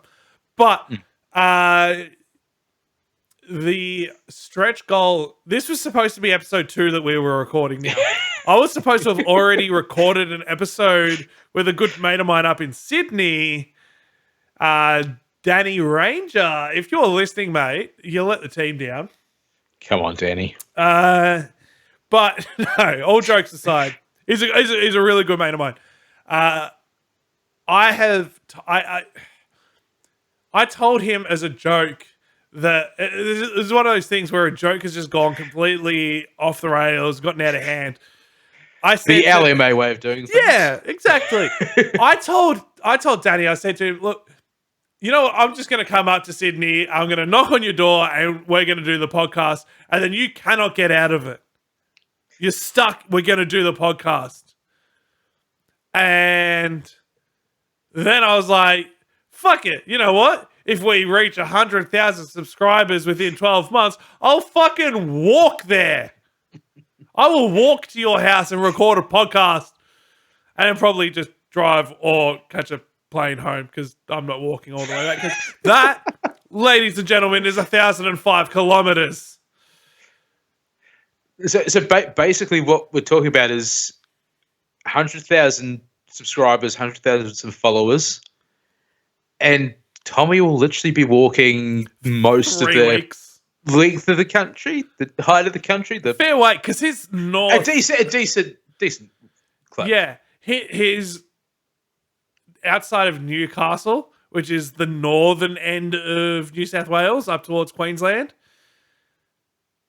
So yeah, it's a fair hike. Just to put it out there, 1,000 kilometers, which is, I don't know, you can work out miles. Just a little bit. Yeah, but I did say that, and I said that I would do some kind of crowdfunding for a charity. And I feel like with 100,000 subscribers, we'd be able to raise a little bit of money and donate that to like a men's mental health organization, or just do it as a charity thing for somewhere, because that's the end goal of LMA. Is I want to do charity work. Yeah, that's kind of where I want to go. I want to set us up so then we can do this full time with the end goal of doing stuff for charity.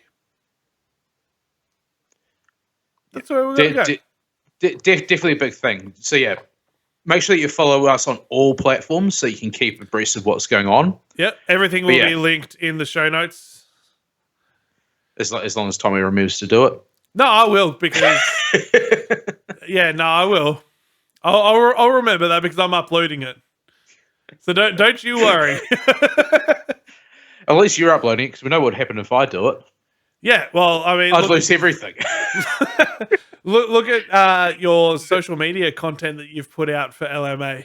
Oh yeah, plenty of that. Yeah, look at all the interaction that you've been getting. Look at all of the posts that you've been retweeting and commenting on.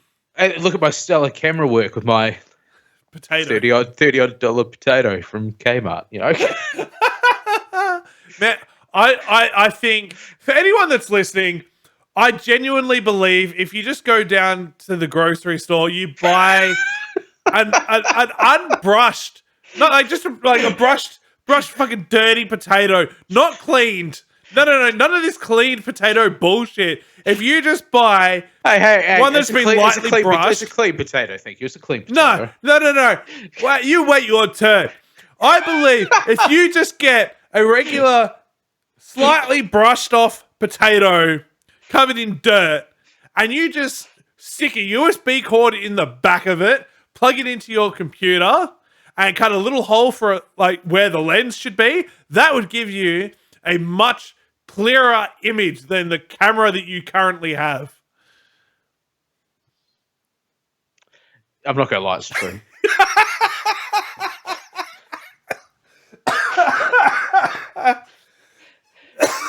Oh shit. And there, folks, is the way we do it. Yes.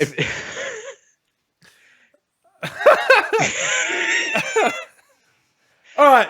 Well, with that, that's where we're going to finish off our debut episode of LMA, Losing My Agenda, which we certainly... Sorry, was it gender or agenda? What did I say gender? I'm pretty sure you said gender. Oh, man. Hey, I've already worked today. I'm extremely tired and exhausted. It's been... I worked. I got up. I did nothing, and pretended I knew what to do with a webcam. I asked you for some articles and photos and videos, and you gave me a single solitary Wikipedia page. That was your preparation for this entire episode. Was a single solitary Wikipedia page. Hey, I tried. All right, I tried. I don't know about that. Losing my agenda. Episode 1. Episode 1, the I was going to say inaugural, but no, that means it's going to happen once a year. No, the debut episode. We will be back. I don't know if it's going to be with Tim again. This may be the first and last time. Not sure. Anything's possible. He may disappear. I'll be lurking somewhere in the background as always. But if you like this, rate and review us on wherever you are listening or watching. Feel free to hit us up on our social media accounts. Which when I get that sorted. Well, they're running. They're up and running because I actually did it. Twitter and Instagram at Losing My Agenda. That's AGENDA. And yeah, one of us will. I will reply. I'm not going to lie. It's going to be me. He's on his phone more often than I am, so it's going to be Tommy. Yeah. I'm going to be the one replying, not our social media manager, not the man whose job it is to look after the social media. Don't you look around. There's nothing on your roof, sir. Yes, but one of us will interact with you in some form. Yes. So let us know what you think. Let us know, good or bad. If it's bad, don't just go, shit. If you're gonna leave a bad review, tell us how to improve it. That's the only way we can grow. I'm open to critique. If you want to critique the shit out of it, go ahead and critique the shit out of this podcast. But you tell us how to improve. That's all I ask. If we don't know, we can't grow. So simple. Yeah. Don't know, can't grow. All right. Thank you for listening to these ramblings, and expect more and worse. Yes, and we will try and upload on a regular basis once a week to begin with, to gain some traction, and can then do multiple times a week. That is the end goal here for the podcast. So share around with everyone. Let's give this bitch some traction. What? Why are you laughing at my outro here? Just keep going. No. Go on. Go on. Go. Explain to me. Explain to me why you're laughing. It's because I said the word bitch. It's like because I said, let's give this bitch some traction. Just end this motherfucker. I'll fucking end you. Love you, Tommy. Thank you, everyone, and thank you very much. We will speak to you again shortly. See you later. Bye.